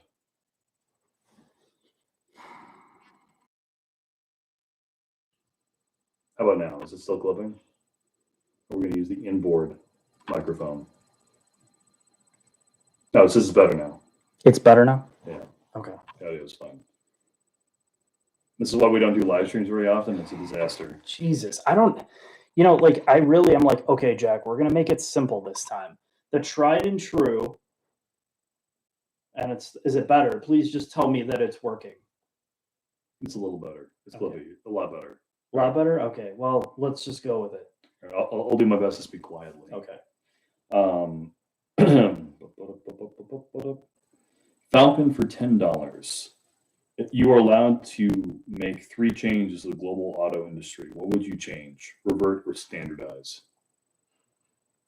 So you can make 3 changes. Revert. Revert to what? What I want. 2000? For it to be the year 2000? Yeah.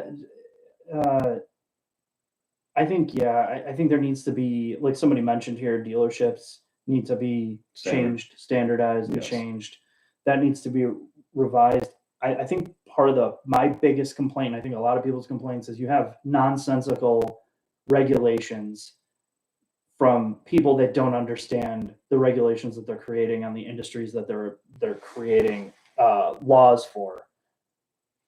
Who was that we were talking to in regards to? Oh, it happens when we're speaking quietly. It's a weird static noise on the mic. Oh my god! All right. Anyway, what were you saying about the questions in regards to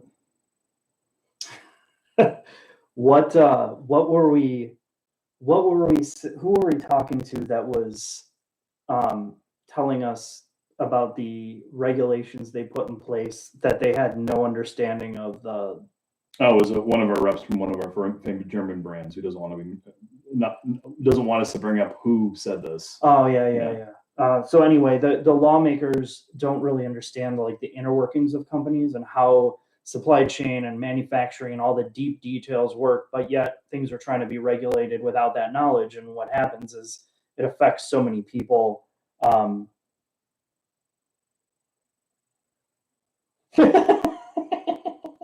What? It just anyway. Can we use the internal laptop mic? I don't think I can switch it. I can try. I really hate doing this to people, but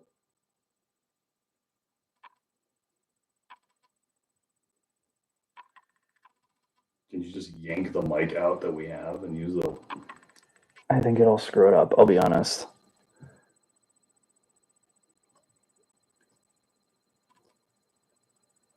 What a fucking disaster.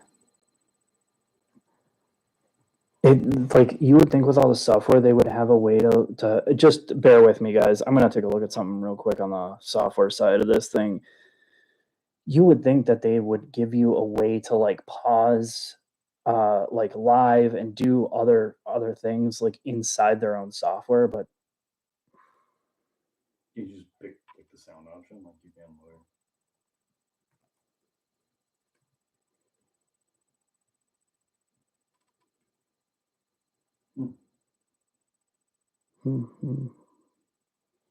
Things are going real well. I apologize, folks, for who are watching this.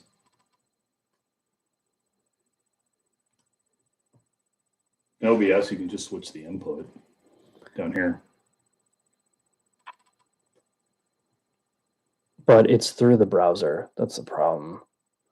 Oh, It's browser controlled. It's like a browser function plugin, not an actual like Windows setting. oh, I see the point. So I mean, I guess I could technically try I'll to just screw keep with that. going.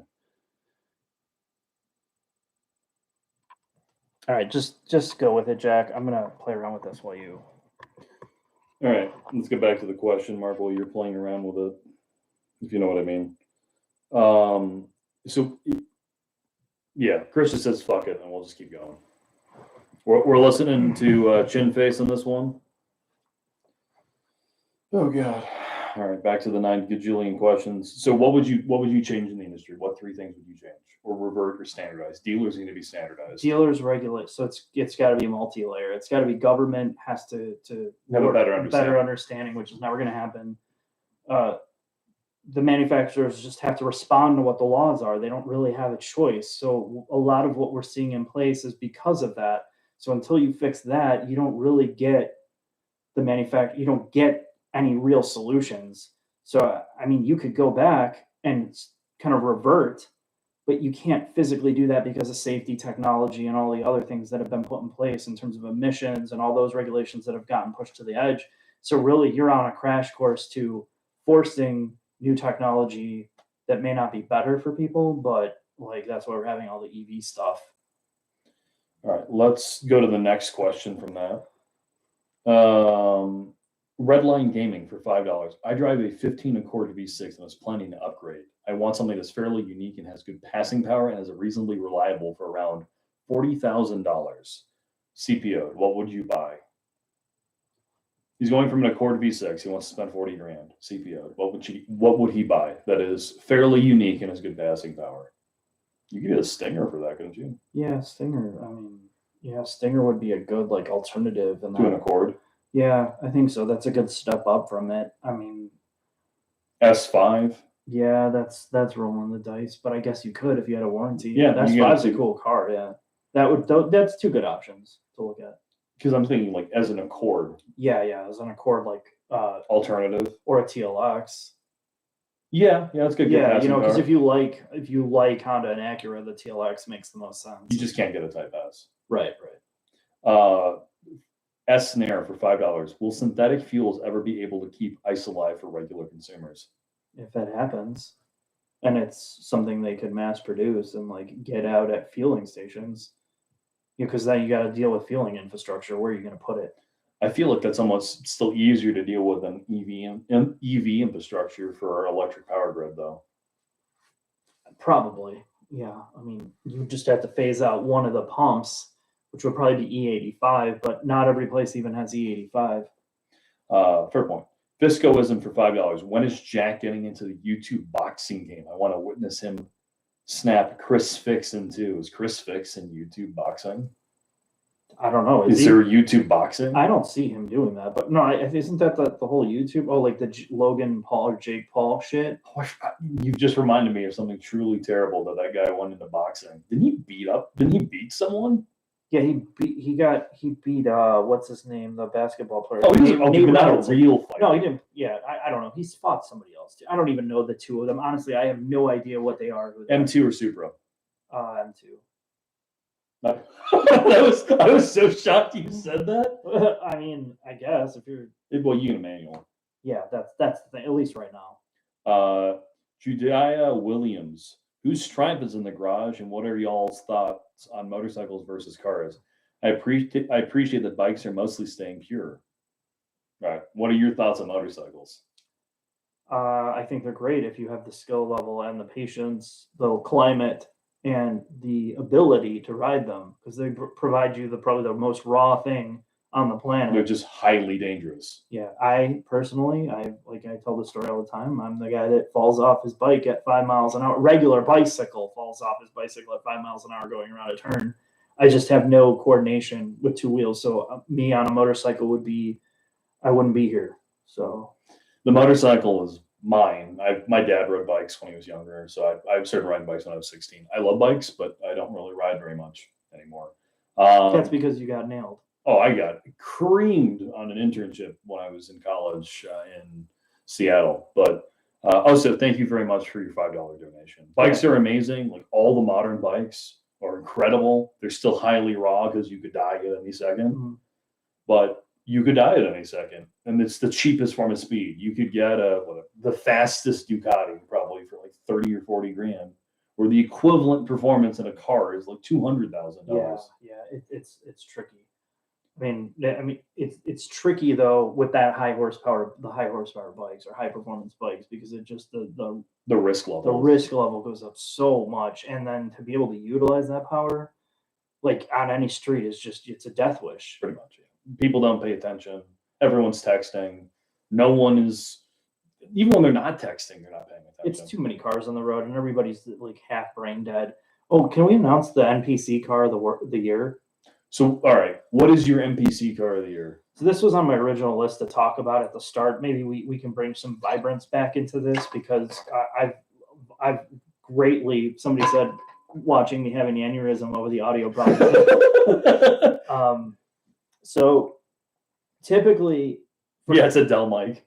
No, it's actually a Logitech webcam, and I mean we're talking big time here. It's got piano black on it, so you know it's serious. In the past, I would say the past 10 years, the NPC award would go to the Dodge Caravan, the Chrysler TNC, the Buick LeSabre, the Toyota Prius, or a Grand Marquis. Anytime you saw these cars on the road, you knew you were due for a rolling roadblock or worse. Okay, now in 2021, at least in our area, the worst car that you should be programming all the safety systems in the car. If I was a manufacturer, it identifies an Equinox and it immediately goes into pre-collision alert. The Equinox, by far, if you're behind one or you're around one, you better watch out. Your life is genuine. Like to me, today, the Equinox that I decided to, for no reason, literally, I'm sitting in the left lane, adaptive cruise controls on. I'm driving back from Des Moines. I'm sitting at 80 miles an hour. I'm minding my own business. I'm paying attention to the road. There's a gentleman, an older gentleman in a Chevy Equinox, the current generation one, and he is behind a semi-truck. I am literally next to him. I can see him in the window, and he decides to come on over, slam into the car that I am in, proceeds to then spin out on the highway and go into a ditch. I pull over because I've pulled out of the way safely. I pull over onto the side of the road. I get out of my car to make sure this older gentleman is okay. The first thing he said to me is, "Did I hit someone? I thought my tire blew out." Amazing. So yeah, that's enough said. But it's not just Jax. I was thinking about this yesterday driving home. Mm-hmm. I don't remember what car I was in. I blacked out yesterday. I went to the shop for something, and I was nobody on the road. Nobody. I'm like, thank God. I am finally going to get to enjoy my drive home. Out of nowhere, this Equinox turns in front of me. And you got to remember, we're on 2-lane roads everywhere, and there's no passing anywhere. So once you're behind somebody, you're behind them. Yes. Yeah. I was in the Panamera Turbo S, like the fastest car, right, you could possibly be in. I'm like, yeah, I can drive. Nope. The white Equinox gets in front of me, and I was stuck behind this dude for 30 minutes. He went all the way back. I mean, like he was all the way by me. And I was just, there's this level of rage that builds up because you can get around him illegally, and then you have a manufacturer plate on the back. It's like, yeah, maybe I shouldn't, but it's I just picture you like you've seen Falling Down, right? Oh yeah. Yeah, I just picture you being him from Falling Down one of these days. I mean, there are fantasies, and I know everybody goes through this. Oh, just pure road rage. It's not even road rage. It's like, remove accountability. Just, I wish I could be an animal where I would just obliterate. I would just blow the car up. It would just be gone. Like, all right, now I can go 100 miles an hour in my Porsche because I'm entitled. It's not even about the person. It's just about like, I want to go where I'm going, and it's annoying. The Topher donated $5. The Topher, you are an amazing human being. I've seen him at many events. Who is this guy? Is that the guy that tries That's to you. sound like me? That's you when you do POV videos. That everybody says that Topher sounds like me, and I sound like him. Well, Mitchell Hunter. thank you. Considering getting a new BRZ, I own the first gen and sold it a few months ago. Is the new one good enough to buy again, or the new Z/Supra? Would you, if he sold his last 86 or BRZ, he's looking at either buying a new BRZ, the new Z car, or a Supra? What would you buy? If you can afford the new Supra or new Z car, try something new. Yeah, it's a better car, but it's not like going to change your life better. Yeah, I would have to say, go for the Z because you can get a manual. At least you could be that early adopter. You could be the cool kid on the block for a couple months. Until every YouTube douche is like, oh man, my fucking Z is 700 horsepower. Look at the sick drifts I can do in every intersection. Then you can sell it and get a Supra when they get a manual, and then you have to wait 6 months before that car turns into a shit show. Alan Buzdar for $5. Thank you, Alan. And thank you, Alan. Mitchell, as well. And the Topher. What car do you get at $50K when you care about reliability and Lexuses are dated and German cars are only for leasing? So you're not going to buy a Lexus because you think they're dated. You refuse to buy a German car and you have $50,000. What do you buy? You have Korean and American left, right? What about Acura and Honda? Oh, Could you buy an Acura? would you buy an Acura for 50 grand and keep it for forever? No. No, I mean, I keep it for like 5 years maybe, but not forever.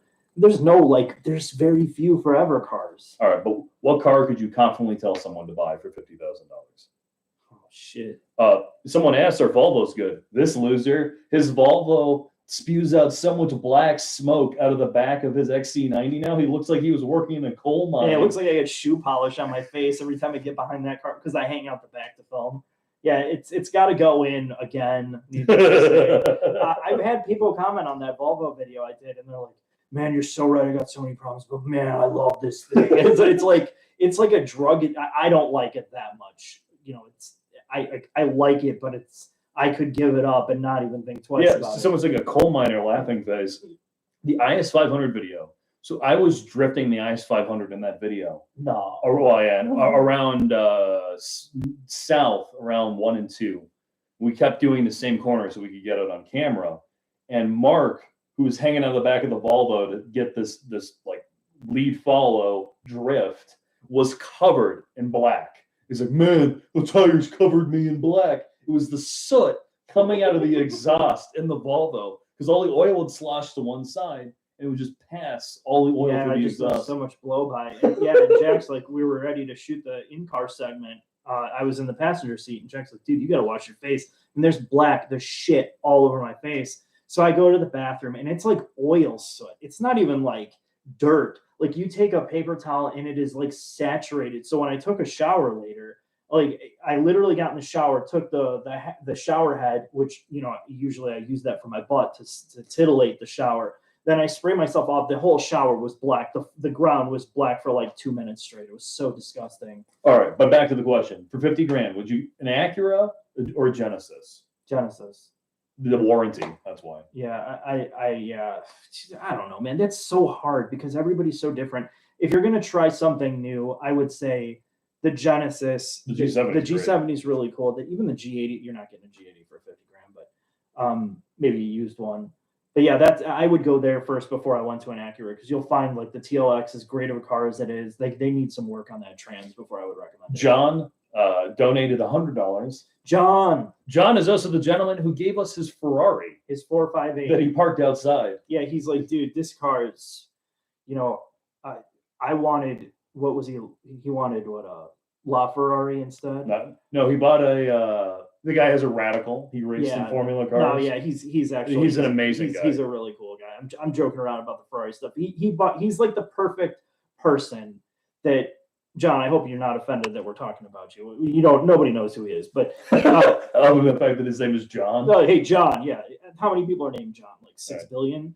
Anyway, so he gives us this Ferrari and he's not like attached to it. It's a car to him. And I love that about people, that they have a cool car. They know it's a good car, but they're not like, oh my God, this is, like And their he's whole, super generous with yeah. his time. And his too. identity is not tied to his car, even though it was a Ferrari. And, he He got rid of it for a 992, for a, was 911. 911. And now he's getting a GT4, and he has a Radical. And so he races a Radical, and once you start racing, you like, oh, it's a street. Nothing's as cool as a race street. car once you have, Sebastian for $5. And John, thank you again for the $100. just what he said, because they have money, unlike normal people. Okay, well, good point. He's got some money, but I guess. To be fair, John is well-to-do. Yeah, okay. I guess that's an extreme case. I don't know that I'd be so nonchalant about my 458. I mean, I care. I He would parked care. it outside in Chicago. Yeah, but it's Chicago. It's worse. No, I mean it's Yeah, I not know. like on the street. You know what I mean? It's in a park. It was in a parking area. Sometimes it was on the street, I'm sure. Yeah, but that's just because he's got to go get a bullion? his bullion pickup. No, I would be the same way if I was in that position. Who wouldn't want a 458 as a daily driver? Yeah, John is hysterical. He's a really, really nice guy. Sebastian got up for $5. If you had to have one person back you up in a fight and you had to pick, would you pick Tom Cruise or Daniel Craig? Aren't they both like 5'5"? No, Daniel Craig's huge. No, Daniel Craig is not tall. I'm gonna look it up. Okay, maybe this is the second time I'm wrong in this video about like the trunk space too.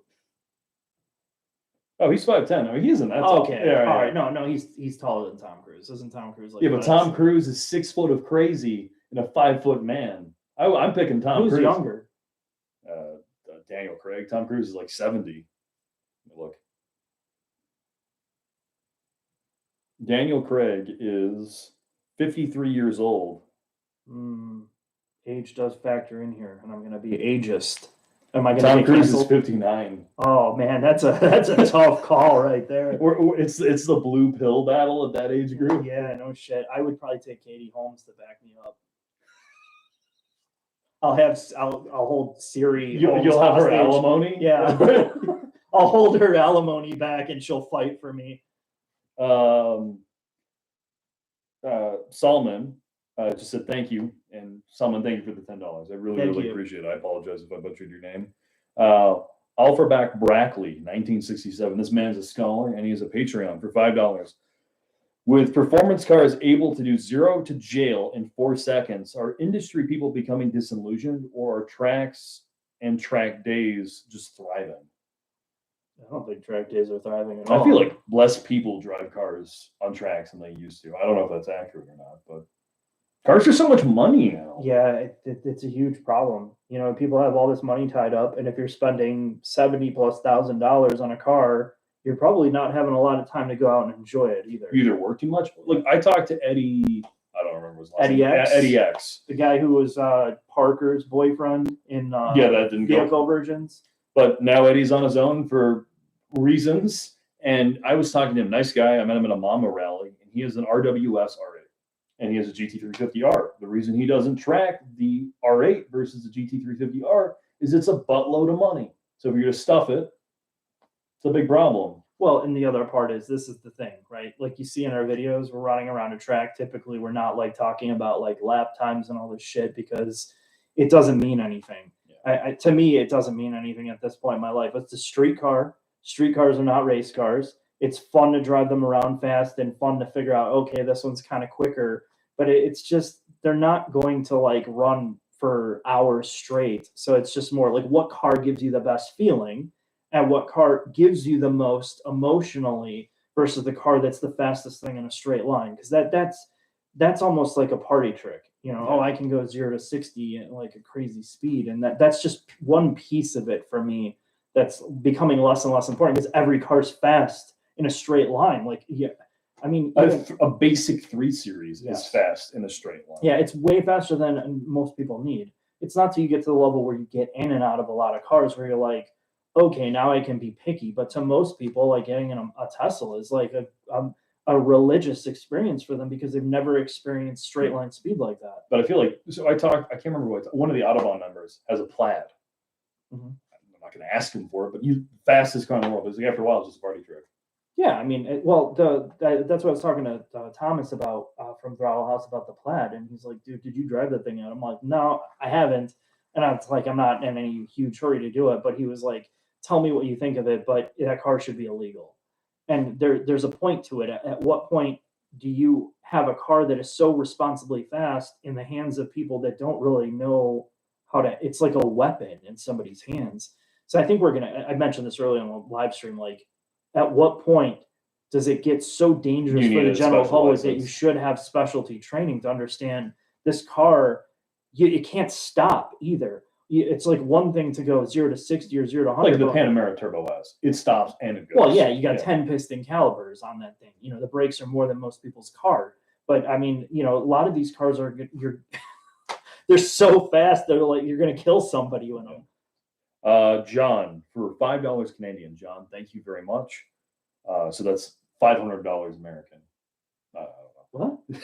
Anyway, he donated $5 Canadian to us. Thank you, John. Thank you, Canadian- John. The Canadian money is What driver's car would you recommend for less than $20,000? That's a tough one. Is there a driver's car that's under 20,000? Miata, It's always the same answer.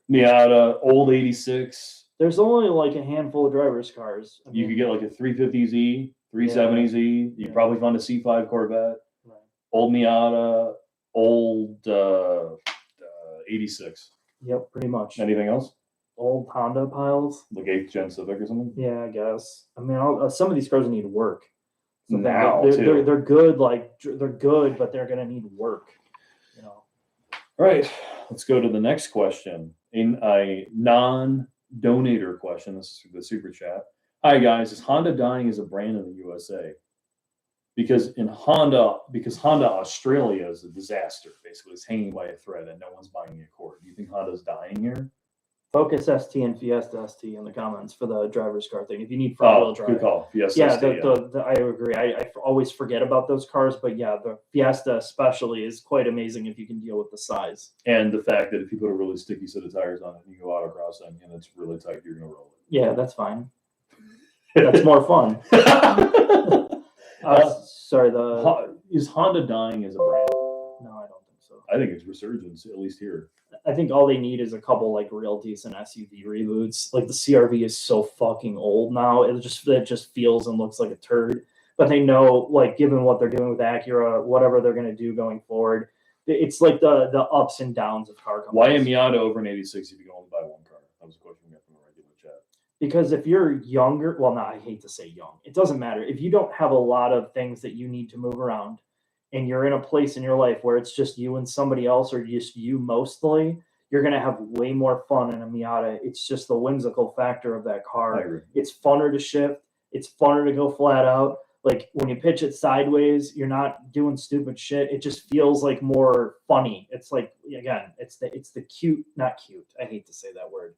But it makes you feel funny, like cutesy inside. You get a giggle out of it that you don't get out of the 86. But if you actually need to use it to move stuff, put things in You there, live in bad weather. live in bad weather, yeah, it sucks. Kevin L, thank you for your $5.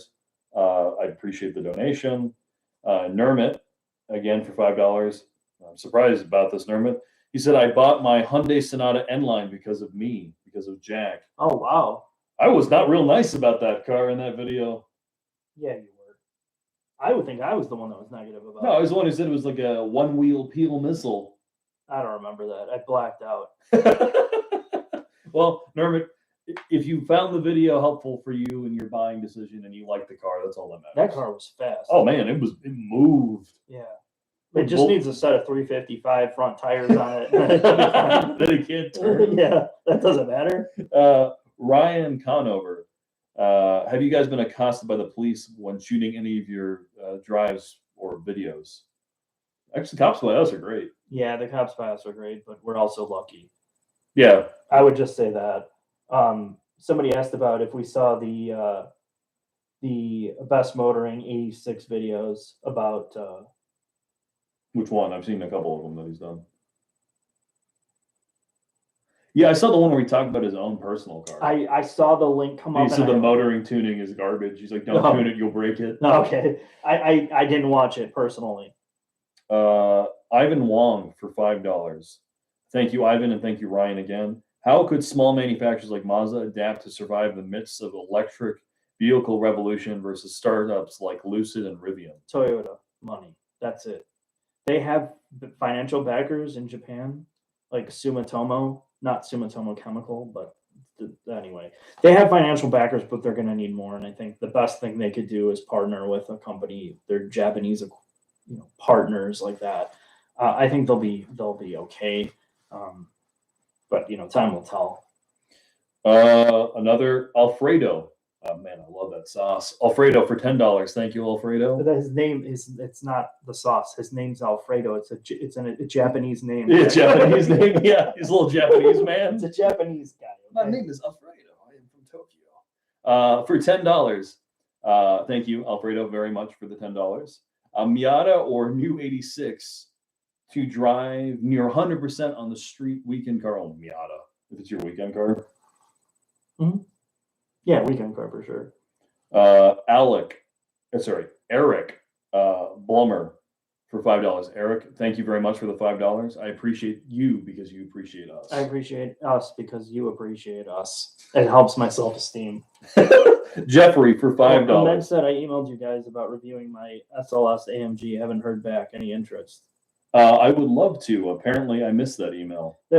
I just want to make this extraordinarily clear. It's not that we're cool, but I am horribly overwhelmed with all the real work of this stuff. So all this stuff that I get through email, and I can't keep up with it anymore. So we're behind greatly. It's nothing personal, and it's the same shit with social Viewer media. cars. I get this in unlimited. I'm not on Facebook, okay, but I get a message every 15 minutes that I have a message on Facebook that somebody messaging me. And I went in there the other day. I looked at it. I'm like. There's no fucking way I can do it. I can't even keep up with the Patreon people. And I'm on there and I read everything. And it's just there's only so much you can do. So your car, I'd love to. If you're based in the Yes, area, if you're based in the area, and you can drop off the car. For us, just because of the way the manufacturer vehicles work, it just doesn't make a lot of sense for us to travel for a niche product. We can't travel for viewer cars. Yeah, absolutely. Jeffrey for $5. I found a SLK 55 AMG for less than $20,000. Should I buy it? It's a car I've never thought about. I know what an SLK 55 is. Yeah, I know. It's a cool car.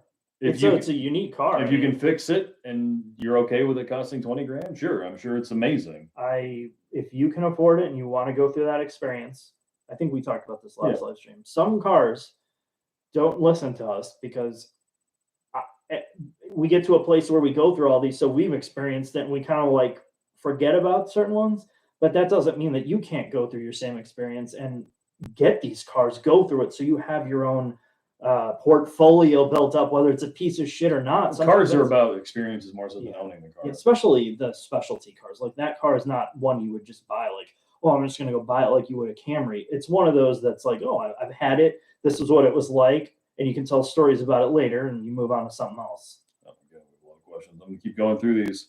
ZKS HPU PNG, bunch of numbers. Thank you for the $5. Thank you, sir.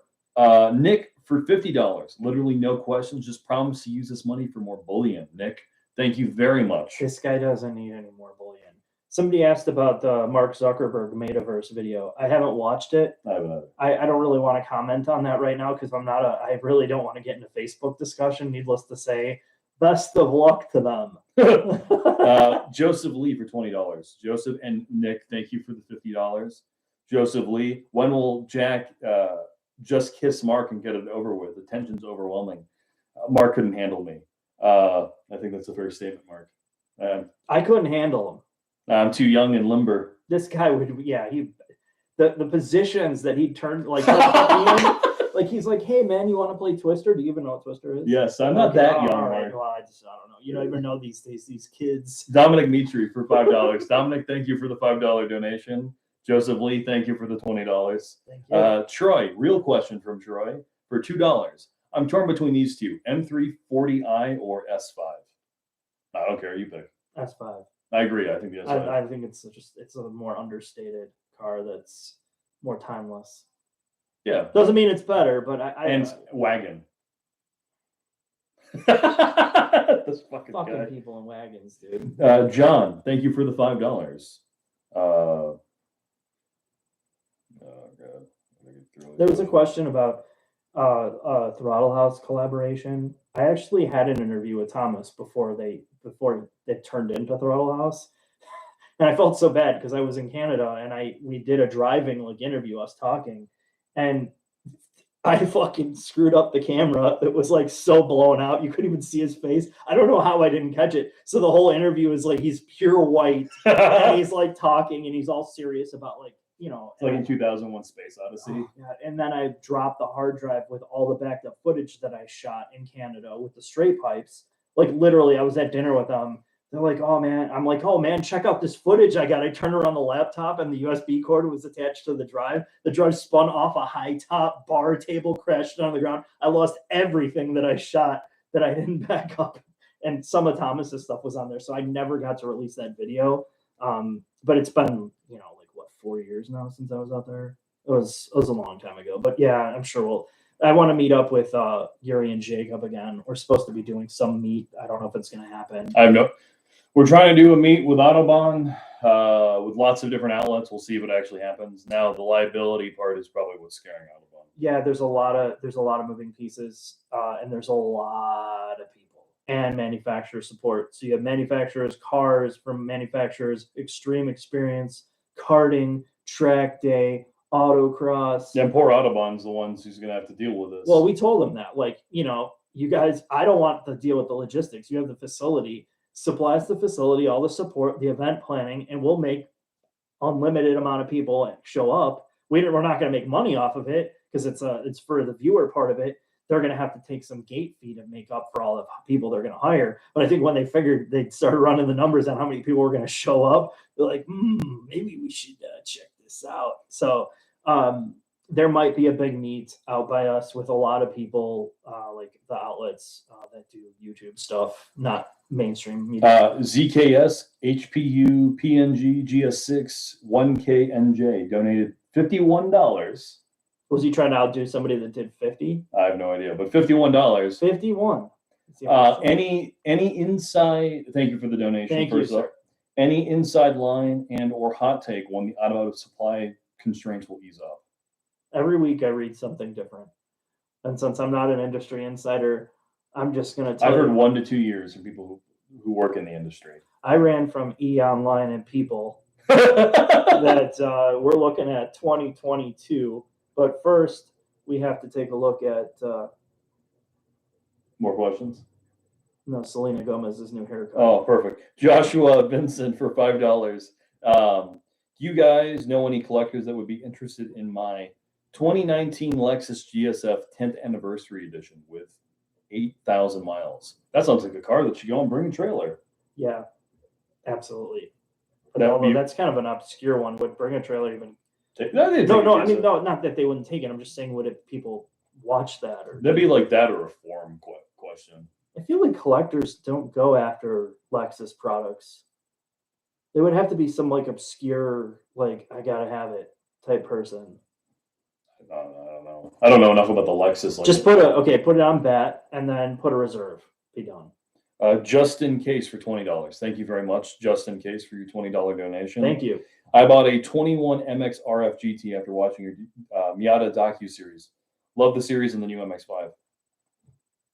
Thanks. That's hard to argue. I mean, Now, that series killed Mark.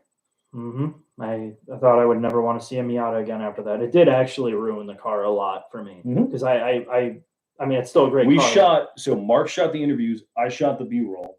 I begged and pleaded with Miata for like 6 months to make that happen. And all of that was done, not the editing, but all of the shooting was done like 5 days.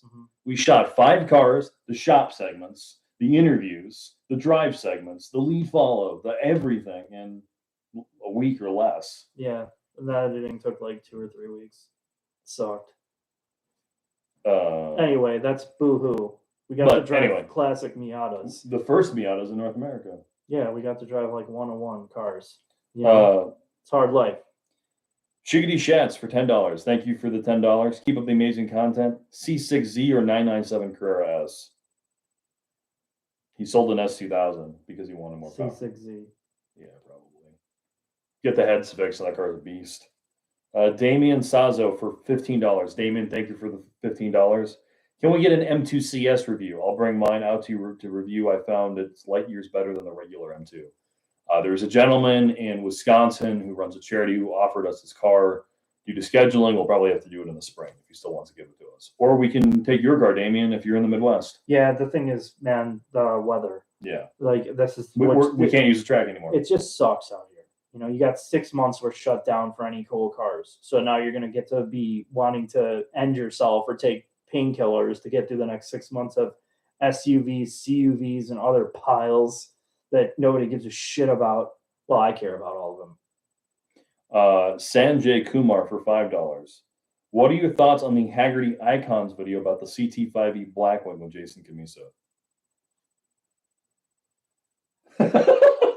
All right. So I was filming the B-roll for the Panamera or the or the Blackwing. I don't remember what it was when that video came out. So we've been working with Cadillac for a while to get the Blackwings. We did the interviews with the engineers ahead of time, and basically by the time the Blackwings were available for us to get them in Illinois, we had 1 weekend left with the Blackwings, and of course it was raining when we had the track book. Mm-hmm. So our our whole shoot changed essentially. But the Camisa video from a filmmaking perspective, it's amazing. You agree? It's pretty impressive work. I mean, it is. It's the Motor Trend crew. That's really who it was. It was the same people that made all the old Motor Trend videos. So they're extraordinarily talented. Yeah, and the Throttle House video on the Blackwing is also, from like a filmmaking perspective, great. Our video, basically, you have 3 different kinds of videos. You have Camisa's, which is like him drifting around the whole time, being entertaining. You have Throttle House's take, and ours is just like the Z11 LE. Yeah, that was a conscious choice. I think, and I mentioned this earlier in this video, there's this, you have to know where you're going to be most effective. And in this case, since we had we didn't have the weather, we don't have a crew to really outdo the others in certain areas. You know, there's certain things we can do, but we can't focus our resources of what we have to try to chase insane shots like these guys are doing. What we had was real support and information about how these cars were made, what made them special, and how the technology works. And that's what I decided to focus on mostly. And I think that's what's going to set it apart versus the overall production quality. I mean, at least in this case, it's great because you have 3 really solid videos. If you want the car porn, like ultimate production value, you have the Haggerty video. You have a less abrasive, like Thomas and James, right? Less abrasive, like personalities, and then you have us just being nerdy. Yeah, just the nerd show, right? One of the questions, I think you agree with this. The CT5E Blackwing is the most fun. We haven't driven the M5 CS, but is the most fun in its class. Oh yeah, no, it's really great. They're interesting cars. You want to hate them because they're Cadillacs. Inherently, you know, like I mentioned this to Scott. He's like, yeah, but it's a piece of shit Cadillac. You know, I mean, there's real truth to that. But it's not a piece of shit. I mean, new. Yeah. I mean, if you're looking at it from that new car perspective, yeah. As much as you did not like not the automatic prior gen, but the Gen 2 CTS, a wagon is $60,000. No, yeah, you know, but that's because it's a fucking wagon. manual. No, I know. Yeah, those are very unique cars, right? They're different in the scope of like a traditional Cadillac. These cars are unique because they stand alone in their respective segment, and we're going to talk about it in the video. it's uniquely GM, and that's why I like those cars. That they're not trying to be anybody else. It's a ZL1 with 4 doors. Yes, 100%. And it does huge power. And if that's what you're looking for, you're gonna love that car. I mean, they're just it's again, at least they're unique. They're different. They're a standalone product. It's not a BMW. It's not trying to be German or anything else. I like that. It's like the IS500. It's the same story as the IS500. It's uniquely Japanese, uniquely shitty in some ways, and just unbelievably amazing in others. And the CT5 and CT4 are going to do that for a lot of people. Somebody mentioned, I'm bummed, and I put my hat down when the Camisa question came up. Yeah. And there is some truth to. I guess it's not a wish. We don't have the time to go out and chase bringing on a bigger crew. Could I bring on like an editor and somebody else to help with some of the higher production quality stuff? Could I have more people involved? And the answer is yes, I could. But what is that going to do in terms of a viewership experience? Do I go and have 4 or 5 or 6 people working on a crew, paying to run a track out when I don't have corporate backing? Haggerty's different, right? They have a lot of money to back that. So Haggerty will run those videos at a loss where we can't. Right. Haggerty is running that at a loss. They are dumping millions of dollars into marketing to fund those types of new projects. The reality is it's probably not going to continue, kind of like how Motor Trend stuff didn't continue. So for us, yes, it's disappointing because that's the stuff that I would really like to make. But at the end of the day, it's not going to change or make what we're doing that much better. It has a high wow factor, but it's not a good use of our time. Chin Face is paid in nudes, John, if you're wondering. Yeah, Chin Face is getting paid in nudes, so don't worry about that. Cool videos for $5. How much to be cast on that couch? On this couch? Yeah. This is Bob's furniture, so basically nothing. And it's got the goof-proof plan? Yeah, I don't have the goof-proof on this couch. And thank God I don't, because the couch that has the goof-proof warranty downstairs, they don't even honor the warranty. Within 6 months, Asha came over and put her knee on the fucking thing and broke the board. One of the boards snapped in half. So Shanti's... we're not talking about that. Yeah, all right, fair point. Mark's significant other's girlfriend WWE'd the couch and broke it in half. Yeah, and then they wouldn't honor it because they said but it's a goof. It was a factory defect. Where the guy came out and actually cut the board out, and he's like, yeah, this is a defect. There's a huge knot in the middle of it. It's like totally hollowed out. And I call Bob's, and the digital CG guy comes on. It's a digital CG. Yeah, it's all fake. Well, not, you know what I mean. It's all Bob's real. He's CG. It's robocall or whatever they call it. Like when you call it. All right. Anyway. Okay, this is a tangent. Anthony, who is a absolute madman and is a Patreon, and you need to find him on Patreon and send him your firstborn because he donated $500. What? Yeah. Is that a typo? He's probably like, he probably meant to donate 50. But Anthony, thank you an incredible amount for the $500. It makes up for the fact that Mark and I did not release a video today. Well, we didn't release a video because we were doing those. I was on the weights all day. Yeah, you were getting ripped. I just spent that $500 on the Arby's half pounder. You ordered me a half pounder this time. Dude, thanks a lot, man. Thanks to everybody, honestly. We don't do these that often because there's just not a lot of time to do it. 3 hours. And everybody's burning their own time watching this stuff too. And it's hard to make this entertaining. 2 dudes sitting on a couch answering questions. Maybe it's more fun for you guys, but I do greatly appreciate the fact that we have it's a smaller audience relative to like some of the other guys. Everybody throws around numbers.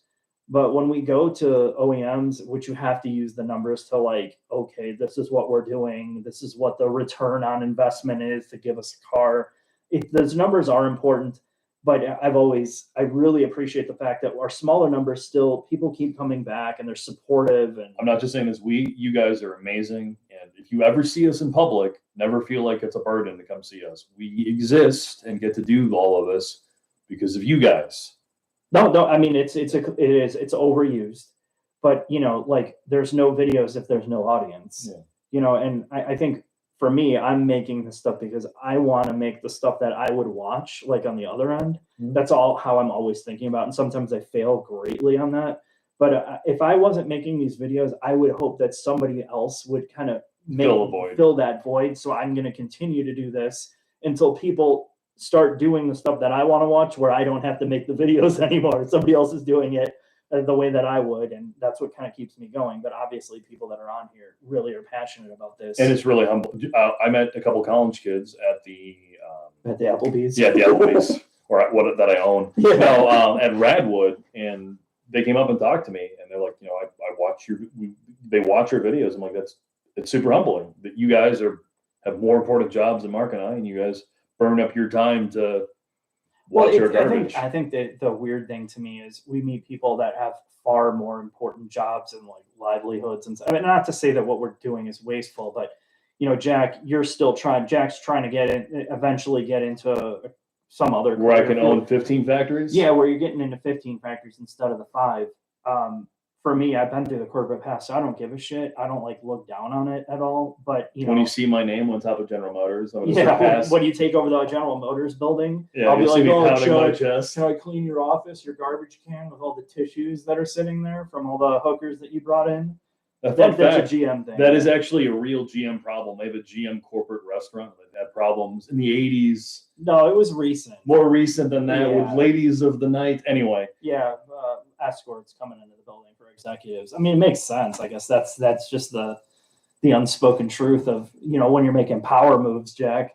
I wouldn't bring in an escort. I just have DoorDash coming in every day bringing me some hoes and Twinkies. Yeah, just bring me a box. You find me dead in the car. So long story short, Cherokee L with the V6 or the V8. Don't interrupt me. He's asked this question. I'm the creator. I'm an artist. Don't interrupt. Talking about overdosing on Twinkies. I really do appreciate it, and we do. I'm trying my best to make this worth your time, and that's the thing. I'm cognizant of people's time, so let's get on with it, Jack. V8 in the Cherokee L or V6? V8. Yeah, if you don't care about fuel economy, V8. Why not? Yeah, I mean, absolutely. It's a better engine. It is. It just gets shit fuel economy, and if you care about fuel economy, get the V6. It's not that bad. Greg King for $5. If I made a cryptocurrency called Piano Black, thank you, Greg, and thank you again, Anthony. Cut me in. Should I NFT a Piano Black? Can you even do that? I have no idea. But would you endorse him if he made a cryptocurrency called Piano Black? I would endorse him in 2 seconds. Probably. Yeah, I mean, it'd be cool. I'd invest in that instantly. You know how much money I'd make? Or lose? No, that's a no-lose game. Spiffy Acorn for $5. Do you think the Ford Maverick will get an ST version, a small truck with a 6-speed manual and a peppy engine would be stupidly fun? Well, if it sounds like it's a great idea, it probably won't happen. If they have a Tremor edition with a four-wheel drive hybrid? Yeah, no, I don't know. I haven't driven the thing yet. I'm excited for it. Actually, I'm not excited for it at all, but the price tag is what I'm excited for. It's finally some cheap truck thing. Sounds good to me. Offer back Brackley again for $5. Hey, man. Thank you. Has Patreon or viewer feedback changed your views or approach to anything? Yes, 100%.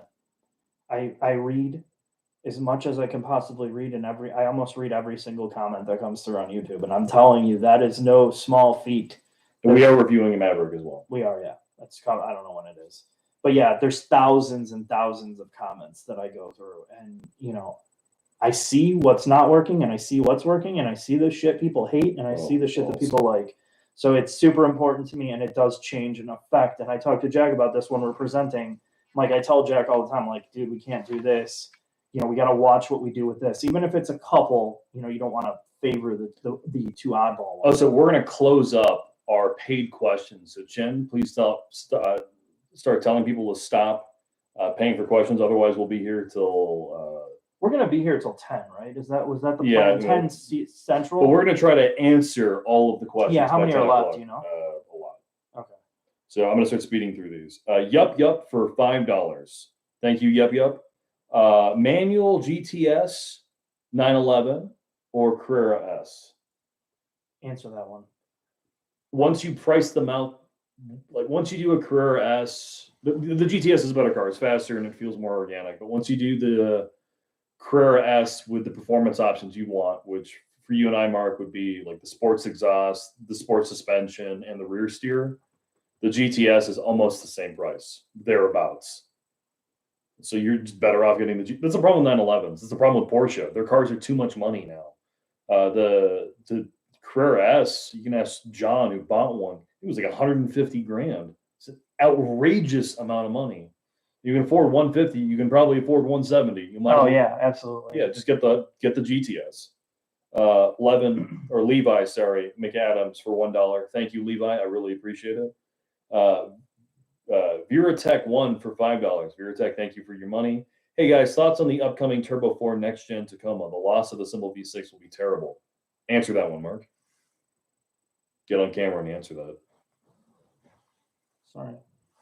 What do you think of the new Turbo 4 on the Tacoma?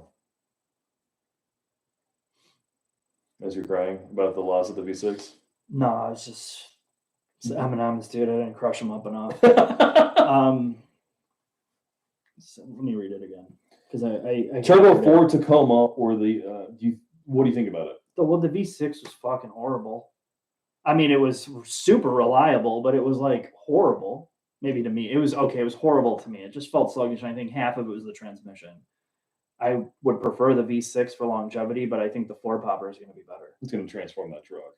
I would agree with that. I just don't know how reliable those things are going to be now. Larry Lampshade for $5. Oh, Larry. You have a kid in a Turbo BRZ you're relatively happy with, but need something bigger. Keep it a Toyota Lexus SUV or move or get a used F80 M3. That's like a way different car. Go for the F80. Do it. I want to see you do that. Instead of getting a Toyota SUV? Yeah, I want to see you just switch to the F80 M3 and then I have to sell it in 6 months. I mean, you should go through that experience. Honestly, go through it, see what you think about it, and then go back to your Lexus SUV. You can always do that unless you lose your ass on it, which I doubt you will. Particularly now in this market. Yeah. And particularly if you get a manual. Dream Drive Drift for $10. Thank you for the $10. Driver inputs and experiences are more relevant than speed these days. What are your favorite weekend track cars with respect to driver inputs? And what cars deliver your favorite experience? Sub $150,000. Oh man, that's a huge range. The best connected feeling car for an affordable-ish price tag is the Elise Evora or Elise Exige. The third one would be the Evora, with the front end is incredible on that. And then you go to all the Porsches, like the 4 liters that we're always talking about. The GT4. The GT4s, which I'm not a huge fan of the front end of that car. That's what kills it for me. I mean, it's good, but it's lacking in some areas compared to the. What about an Atom? Atom is horse shit at high speeds. If you're on a small track, it's good. What's the other? GT350 is a great car. The ZL1 1LE is a great car. C7 Grand Sport is a great car on the track. But that's about it, right? Am I missing anything? GTS. Can you get a GTS 911 for that? No. Larry, I'm going to reread his question because apparently I butchered it. Okay. You have a kid and a Turbo BRZ you're relatively happy with, but you need something bigger, so you're getting rid of the BRZ. Keep a Toyota/Lexus, or get a F80 M3. I'd still answer it the same way. I get an F80 M3. I would, but you're just gonna have to deal with. Oh, it's a 4-door. Sorry, I'm thinking M4. Oh yeah, still same thing. I don't know why I was thinking of the 2-door. Oh, because I'm thinking of the old M3 that was 2 doors. But anyway, yeah, I would. Yeah, dude, you're gonna love that car. I mean, honestly, you're gonna have a blast. And if you tire of it or if it breaks, just flip it. Just go through that again. It's a really crazy You and I car. think both like the old F80 M3. Well, it's because it looked. I mean, I liked it when it came out because I liked the way that it looked. It actually was an edgy looking, like different. It really matched what the good thing about it is the exterior matched the interior matched the driving character of that car. All those things work together. It's still pretty like numb. It's going to feel very numb compared to the BRZ, but it makes up for it in the fact that it is just fucking ridiculously fast and capable. and it goes sideways. Yeah, I mean, it's a tool to really go nuts with. for sure. BDP for $5. Thank you, BDP, and hopefully that helps you, Larry. In older videos, you said you had a VR setup in the shop. Do you still use it? I don't, because I don't have any time. What racing game would you recommend? I would always do iRacing. If you're serious about like practicing driving, iRacing is one of the best. I mean, you get a set of Corsa, which is also really good, but the online competition is way better in iRacing. You have people that do that's what they're doing on their off time. You get real racers on there, so the online competition is fierce. Dan Knowles for $5. Thank you, Dan. You are a hero. By the way, the 914 is absolutely the best Porsche ever. And Mark, my 914, really appreciated your comment the other day. Your 914 and I can do a live stream, just the car and I, and we can talk. Rick Kuehl for $5. Thank you, Rick. Is this when Mark forgets he has the mic on and uses the bathroom, the old Naked Gun move? No, we're not using that because I tried to simplify this time. And it went worse. Yeah, of course. David Davis for $5. Mike is fine, easy to understand. What are you saying? Static bothers only people who own and love C3 Corvettes. Yeah, I know. It's hard. When Chin's gonna stab you to death. Why? Well, the person, because he's a C3 man. Oh, Chin is? Yeah, he loves himself some C4. If you picture a car that is a total piece of garbage that's American, like a late C3 or a C4 Corvette, Chin is all about it. Whenever I see like an LT1 powered F body, not an LS, he's like, yeah. Yeah, I get it though. If you know him, you understand it. I respect that. You're really selling Chin. This guy's a god. Yeah, well. David McCarthy for $10. Thank you. David, thank you. Thank you, David. Matthew Brady for $5. What are your thoughts on the new NSX? That Type S? It's the new NSX. I haven't driven the new Type S, so I don't know. What about the old NSX? I like how it's like all Japanese now, the Type S. Like everything in the media is how it's the Japanese have taken over the development of that car. They had an all-American car, but apparently the parent company must have thought they fucked up so bad that the Japanese took it over for the last one. I'm not even going there. I don't know. I mean, I said it at the beginning of this live stream. All you have to do is just take a look at the new Z06 for about 5 minutes online. Just look at it. Look at the specs, look at the engine, look what they did with it, and then just shake your head. That was the Acura. That's what Acura and Honda should have done with the NSX. And they blew it. They blew it so hard. And if GM could have done it, Acura could have done it, and they just didn't want to. They're not the same as they were in the 90s and 80s. It's a different. They are starting to come back now. In a different way. Yeah, in a different way, for sure. Hopefully that answers your question. Javier, thank you for the $5. I finally got a corporate job out of school and now have disposable income for a fun daily. Congrats, Javier. Congrats on the graduating. I'm considering an M3 Performance, a Model 3 Performance and an M3 F80. F80. F80. I don't, well, watch your Model 3 video and watch the F80 video. The Model 3 is a car that you're going to get as your second car, as your primary daily driver. It's not fun. I'm sorry. That car is just not fun. It's like the appliance that's fast in a straight line, very modern, very like sterile. I don't know what you're going to do. There's no drama to it like there is in the F80. If you like the driving. Unless your drama's fast, straight line. Right. Yeah, exactly. Saucy P for $10. With all this tech wank about EVs and synthetic fuel, I have to wonder, couldn't we just partially solve emission problems with better public transit, rail, and alternatives to driving altogether? It sounds like you've been reading the infrastructure bill. No, you're probably not wrong. No, I mean there's so many different ways.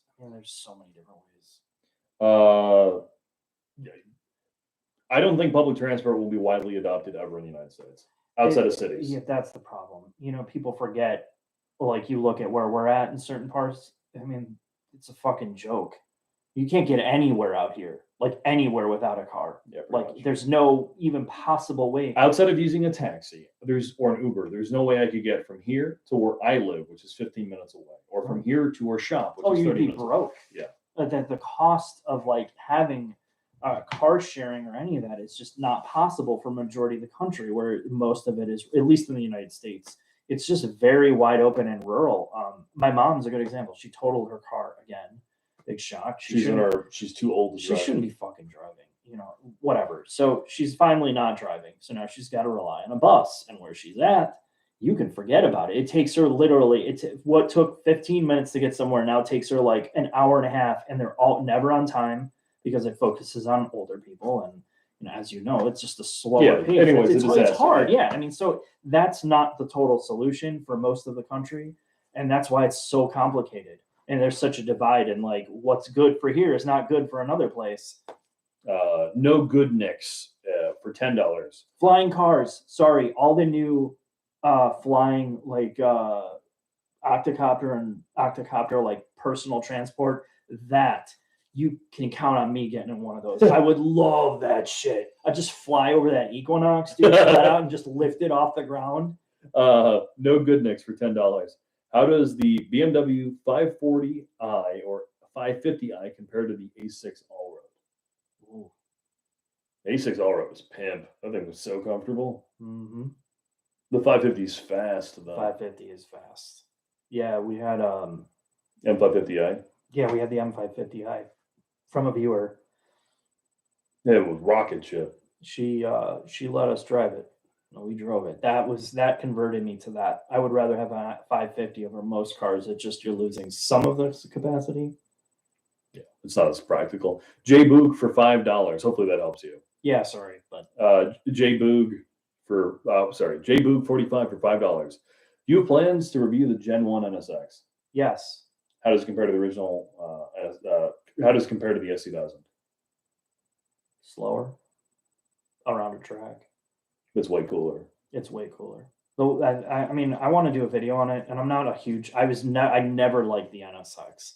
I never thought it was the greatest car, and I think it's aged so well over time that now I'm a fan of it because what you really appreciate what it was. Yeah, you and I want to do videos for different. My dad had a first gen, so that's why I want to do the video on it. You want to do it because it's cool.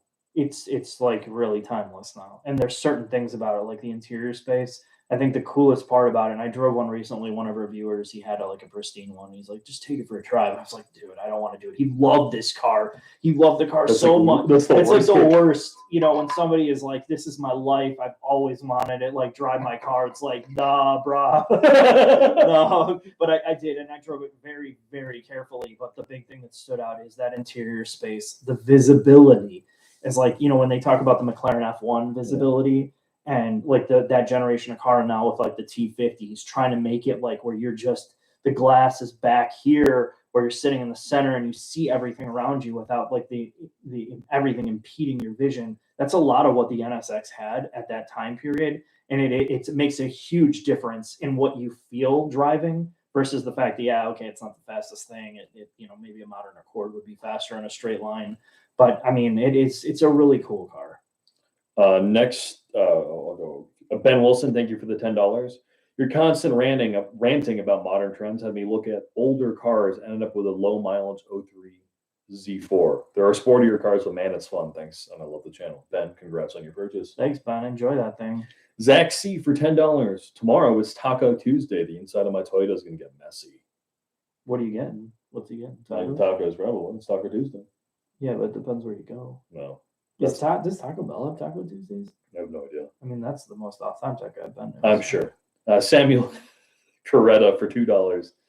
The Saab 92X Aero is the best car ever made. Is that the WRX? Which one? The 92X. No, that wasn't the. I can never remember the Saabs. Like that's like on another level of Nerdy. No, it's just Saab people like. I get why they like it because they're so unique. Oh no, that was the WRX. Oh, I was right. The wagon. Oh, man. Oh, now we're talking. You said wagon. You said my magic word. Yeah, I know. WRX wagon, dude. All the pizza in my belly for $5. That is an amazing name. It is. Is there a true gentleman racer anymore? Something that can see serious track time and be reliable and driven to and from the track, other than the F80. Yeah, there are lots of cars that are reliable. I feel like there are. I think there is a lot more reliable cars. Even look at the Camaros and Vets, the Mustangs. I mean, you can really put those cars through the ringer. I had 8,000 miles on my S550. On Yeah, there. this dude was a monkey with it. So I had a lot of respect for those cars that I didn't before until I met this guy. I would trust an S550 over like an M3, honestly. If you're just gonna pound the Yeah, shit out if you're of it just all. going to drive it on track. I mean, great. Yes, there's going to be things. Every car, there's going to be shit you're going to have to deal with, like with alignments, wheels, tires, brakes. You're going to have to be careful with ball joints.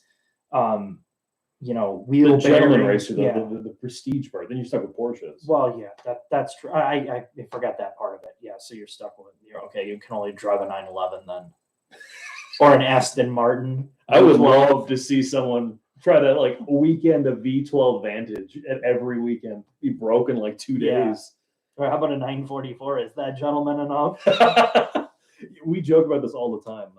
For a while, you don't see them so much anymore, but for a while when we did track days, every single time I saw a 944, I knew we'd get black flagged or something. Yeah, it's always a black flag when a 944 is out on track. There's some coolant line that blows, or an engine blowing up with It oil, sprays oil everywhere. or a fire. Jake E. Best driving 3-row under 60 to 75,000.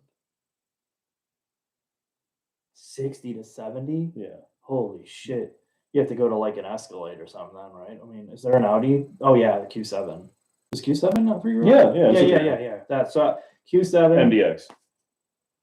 Yeah, that's cheaper though. Isn't it like 50 something? Yeah, but the new MDX Type S is Okay, so cheap MDX. Q7 would be my choice. And then you go into like the ultra piles, like the Escalade, which really is great. The new one, just lease it. And then X7. X7, yeah. I would leave out the Cherokee thing. Yeah, bro, I would. The the Wagoneer thing. Ash V. Ash V. Ash V. Thank you very much for the 20. Ashiv. Thank you very much for the $20 Canadian. I really appreciate it. Thank you, sir. You are oh so amazing, and I apologize I butchered your name. Where's all the where's the demographics? I thought we were 99% female demographics here. Where's all their questions? Well, Ian Johnson's clearly a woman with a name like that. Ian Johnson, thank you for the $10. New cars aren't that complicated. Unreliable. They're getting easier to diagnose and repair. Information and diagnostic tools are getting better. However, the technician training is very poor. Well, that's true. I mean, you're diagnosing mostly with scan tools, and it depends on where you work. If you're at a dealership and all you have is one brand and all those scan tools and software and licensing are purchased for you, yeah, it's quite easy. If you're at an independent shop and you're having to pay for all these separate tools for all these different cars, it becomes extraordinarily complicated, and becoming a master of all cars and all things and having all of that investment is a lot different. It's a much different story, and there's not enough time in the day to try to figure all this stuff. Like we talk about all the time, it's one thing when they're new and in warranty to go and troubleshoot these things. But when you're dealing with them 10 years down the road, where you can't get parts for all this shit, or parts are scarce, or you're buying refurb stuff that now you're getting that's broken or not working right.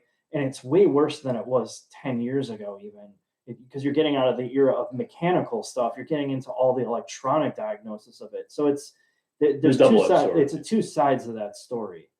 The real Ukazu. Have you ever watched Initial D, Mark? You know what? I never. I mean, I did, but I never I was not. Oh yeah, I don't know all the. Yeah, I know nothing about. I'm the world's worst Asian man. So. Yeah, I mean, I never really understood the thing with Initial D, but then again, when it was big, I was younger and I was not the car geek I am now. Chris, for $5, without the charging plug standard in the U.S., how will electric cars flourish here? Will Tesla be pulling an Apple with Tesla pulling an Apple charge, or would you read that? I'm dying too. With Tesla pulling an Apple with their charging plugs and all, there's not a standardized plug. Yeah, I don't know, man. I think that's going to have to be down to the regulators. Again, it comes down to that. Once you require that internal combustion starts to go away, you're going to have to start regulating charging infrastructure. It should be regulated already, to be honest. But again, the regulators are behind. They don't understand how stuff works. And it's always they're playing catch up, always playing catch up. Hayden for $5. Thank you, Hayden, for the $5. Thoughts on the upcoming Integra that will be based on the Civic hatch? It's always been based on a Civic. Yep. Integra. The Integra was always a Civic, really. I mean, more or less. So, I mean, I think that's the big thing is like, oh, the Integra is just the glorified Civic. I mean, when was it not? So that's nothing new there. I mean, it just depends on what they do to separate the Integra from the Civic now. It has to be separated more than in the past because people expect that. They expect a more bespoke product. But even if it was a Civic hatch with a better interior, better exterior, more horsepower, would that be the worst thing ever? I don't personally think it would be a big deal. BR Profit for $5. Will the GR Corolla have the same setup, all-wheel drive system and 3 turbos, a 3-cylinder turbo, not 3 turbos, 3-cylinder turbo as the GR Yaris? I have no idea. No idea. I don't know, man. I really don't know. I don't know that there's a lot of incentive to do that. I think it's a European market thing here, or it's a European market decision. I don't see that translating well in the U.S. John for $20 Canadian. Appreciate the Q&A. Keep up the good work. Well, thank you for the $20, John. Thank you, John. Hamilton for $5. What's your favorite car you've driven with a gated transmission, a gated manual? Ferrari. Yeah, there you go. I can't remember. I think it was a 360, 355. Yeah, I think it was a 360. Bob, thank you, Bob, for the $5. Ravani is cool. Ravani, thank you for the kind words, and thank you for the $5. Thank you. Dolphins 101. Please give a shout out to Orman and Kinney from Houston, Texas. Well, Orman and Kinney, you got a huge shout out. You got the biggest shout out of the day, bro. CPO Cayman 981 or a E90 Supra. Do you want a Supra or do you want the car that the Supra was benched against, the 6-cylinder Cayman? I'll take a 6-cylinder Cayman. Will too. Until there's a manual. Supra. John Dara for $10. Thoughts on the Polestar brand and specifically the Polestar 2. John, thank you for the $10. We're getting there. We're almost done, Mark. No, I'm not worried. That doesn't bother me. I'm just thinking about Polestar as a brand. It's just a weird, like, hodgepodge of experimentation. I feel like that brand is not fully actualized yet. I don't feel like they have like a pure vision of what they want to do. And I think it's cool. I think it's like it would be an amazing alternative to Tesla, but they're gonna have to spend way more money than what they're doing. And it's so obscure compared to everything else. But I don't we have Polestar coming in our area finally. It's about a budget thing for these manufacturers. So we're finally getting Polestar. So we'll have the 1 and the 2, I think, is already here. We just need to get access to it. Anyway, so we'll talk about it then. Gary for $5. Gary, thank you for the $5. Gary. Is the E30 BMW worth the hype or older BMWs in general? That's a you question, not me. Oh, God. Would you buy an older BMW? I think that it's got the same nostalgia power as like the Honda Turds and the Subarus and all of that.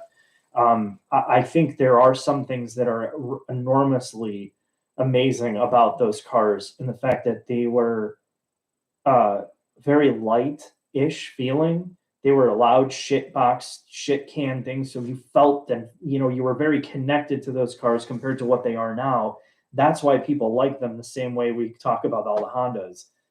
The engines were amazing. What's the one that your friends had that ran which one was that? The E46? You mean the Randy? Yeah, the clown shoe. No, not the clown shoe. The other one, the coupe, the M3 coupe with the high revving 6-cylinder. Which gen was that? Oh, the Z4M. No, the E46. The E46. Yeah, like that car.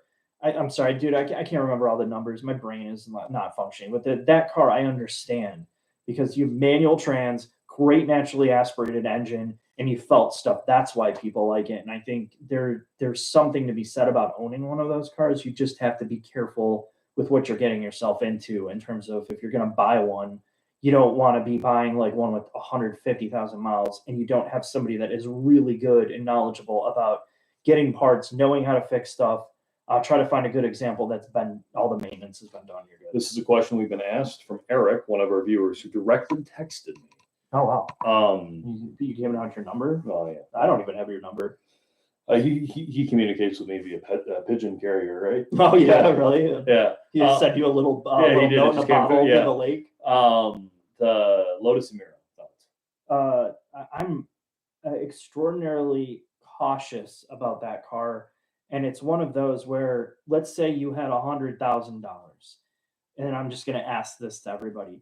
You had 100,000, you could get potentially a Z06 Corvette, you could have a 718 4-liter, or you could have a friggin' Lotus Amira in a new factory, now owned by Geely, kind of a brand new platform for the first time from a company that has very little support and dealership network and anything in the United States.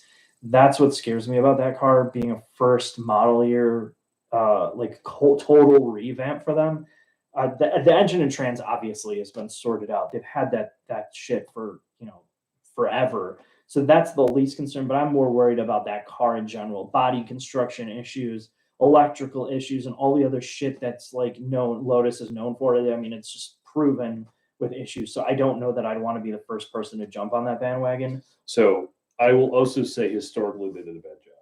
Like the Evora was a disaster when it first came out. Yeah, and interior look, like when we did our Evora video, the first gen Evoras, the dashboards were coming apart, foam was coming apart, adhesives were coming apart on the interior. And I'm not saying that it's the same car as it was then. They obviously have learned some things, but I would not want to be the first person to dump my 100,000 just because it looks amazing. And we have no dealer network. Yeah, here. no dealer network, but it looks like an amazing car. But it's one of those that there's shit beneath the surface we don't know yet. Where a 718 4-liter is going to be amazing. You're going to have GM support, even if the Z06 is a total fucking turd and the engines are blowing up. 9 million GM. Yeah, dealers. right. They're going to be replacing engines for you in 3-4 weeks, not 6 months. So that's my take on it. Vincent, for $5. Thank you, Vincent. Is the Porsche Cayenne from 2017 a good compromise for a family car / sports car for $40K? I'm looking to sell my truck and get into the Porsche world. That's all you, bro. I don't know. If you're buying a 2017 Cayenne, remember you're really buying an $80,000 or $90,000 car. So if it breaks, get ready. Yeah, the shit is expensive. But it's the best driving SUV. I never thought I would say that, but that Cayenne that we drove, man, Yes. it is. If you care about ride quality, suspension setup, like just the feel, like everything, I mean, it's the perfect road car. It's a magic trick that they did. But you're not buying a $40,000 car. Whenever I tell someone that you are buying a really expensive, complicated car, that when it breaks, it's still a really expensive, complicated car. Yeah, well, to the counterpoint that the other gentleman said, he's like, well, it's not that hard to fix with modern scan tools. Okay, you bring it to a Porsche dealership then, and then you're going to see how uncomplicated that bill is going to be to fix that motherfucker. You know what I'm saying? So it's, yes, you're going to get a lot. And if you're covered in terms of warranty or whatever, and even if you don't have a warranty, if you know that going in, you're really going to appreciate that car for what that is. Next, hopefully that helps you. But yes, it's the best driving big SUV. Fotios for $10. Thank you, Fotios, for your $10 donation. Looking for a used car for just the winter months. Any recommendations? Needs to be under $20,000. Somewhat fun to drive and reliable. Well, you're going back to the same broken record with like Civics. You get an 86 with winter tires. Yeah, that's not really that usable. It's not practical. Civic SI. Yeah, SI. Fiesta ST. Yeah, there you go. Fiesta ST, Focus ST is more practical, obviously, or an SI. That's just a great car, really, to tool around with. That gives you some Yeah, and they're under joy, 20 grand. Yeah. Yeah, and Maybe you're just going to use it for the winter. right, and it's reliable. RJ, thank you for your $50 donation. Wow, why? I have no idea. what did you you didn't do? ask me anything. What did you do? Well, RJ knows what he got. This guy is paying people to donate. So other people are like, oh, that guy gave that. I'm a businessman. Well, this whole live stream is staged. Every single person on here is a bot. Travis for $5. Hi, Mark. Just joined. Thoughts on the 11th gen Civic Si? Down on HP, no climate control, no heated seats, and no adaptive suspension. Yeah, that's some of those things are a legit concern for that price point because that thing is pushing. We drive it in 2 weeks. Yeah, we're gonna do first impression nonsense. We'll try to make it better than other people's first impression nonsense, of course. But we will talk about that. I promise. Elias, thank you for your $5 donation. A ducked up goose for $5. Hey guys, I'm looking at getting a 2016 Mazda 3 hatch with a stick and 50,000 miles. Any advice for things I should look for? You owned one, you tell them. 2016 hatch. You had one of those with a manual. What should you Yeah, look I out got for? the 2 liter. So the thing to look for is the 2.5s of certain model years had more issues than the 2 liters. So just look for any type of leaks coming from the bottom of them, like oil, or check the oil, see if it's like looking crispy on there. I would not go for the upper trim level 2016. Stay away from like the full blown Grand Touring one that they had with the 2.5 and the bigger wheels. Just get the 2 liter and the thing will run forever. If you get a manual, check the second gear synchro. And I've noticed that from people on forums, and mine was getting weird as well. Second gear starts to get really kind of feels like it's starting to grind. So check the trans really good when it's cold, especially, and then check it when it's hot. Make sure everything's going through there. Goth Rocker 7. Yep. CBWCJW for $20. Thanks for the videos, folks. Not enough Midwest energy on YouTube. We're full-blown Midwesterners. Goth Rocker 7 for $25. Thank you, CB. Thank you. Goth Rocker 7 for $25. Thank you, Goth Rocker. Love your channel. Always support, even if you don't read my Patreon questions. Been supporting for several years. Love your work and honest reviews. We will do a complete video for all the Patreon people as well. So Mark will be in that one solo. There's also a bunch of like private messages on Patreon that need to be gone through. Okay, all right. That's what I'm saying. Like, you get hit from all these angles that, on all the social media and emails and all that, and then you're like buried, and like I need to hire somebody just to go through messages and pretend they're me and be like, oh, I love that car. That car is great.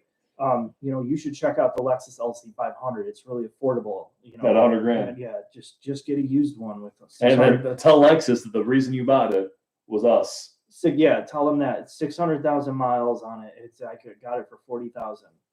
John for $10. Is it worth paying the extra $30K for the turbo V6 in the Giulia versus the 4-bobber? Yeah. Yeah. But just make sure you know what you're getting into with that. And when you drive in around America with the stock brakes and the brakes go out going into Canada corner, be prepared to evacuate your bowels. Jack likes to drive cars until they crash. Yeah, I did not crash that car. I managed to stay all 4 wheels on the track, no issues. But going into Canada and losing brakes was exciting. I pulled your move in the LC where you're braking and turning, doing a 4-wheel slide to get through a corner. Yeah, well, I learned from a great man. At least I had real brake pads on my car when I did that. Not brake by wire in a Giulia. Kevin L for $10. Thank you, Kevin. Best sports sedan: G80 M3, CT5E Blackwing, F80 CS, or IS500. What's the best sports sedan? Blackwing. Yes. Right now. Yeah. Define great. It's got a great manual transmission. That's all you want to know. I mean, really, that's what it boils down to. It rides good. It's quiet. It still goes crazy if you want it to go crazy. So yes, I would agree with you. We're almost done, Mark. We're getting there. Lou for $5. Thank you, Lou. Kevin, hopefully that helps you. If you can get a Blackwing, get that car. That's amazing. Get all the carbon fiber on the inside. It's necessary. Lou for Do $5. they even have a carbon option on the inside? Not on the inside. That's standard. Oh, it's standard. Yeah, I can rub myself with the carbon. My GM carbon. I tried to talk our brand rep into switching it over to piano black for you, but well, my father, he's your father, dude. He turned somebody off at GM. Yeah, they didn't do piano black in the Blackwing. They should have the piano black. What brands do you think unfairly suffer from a bad image? Kia is an example. Lots of my friends still think they're garbage, even when they're not. Geo, I think Geo gets a really bad rap. Daewoo. No, Kia does get a bad rap. But to be fair, The dealers. some of that's their own doing, even consistently to today. And what do you do with that? I mean, one of the main guys.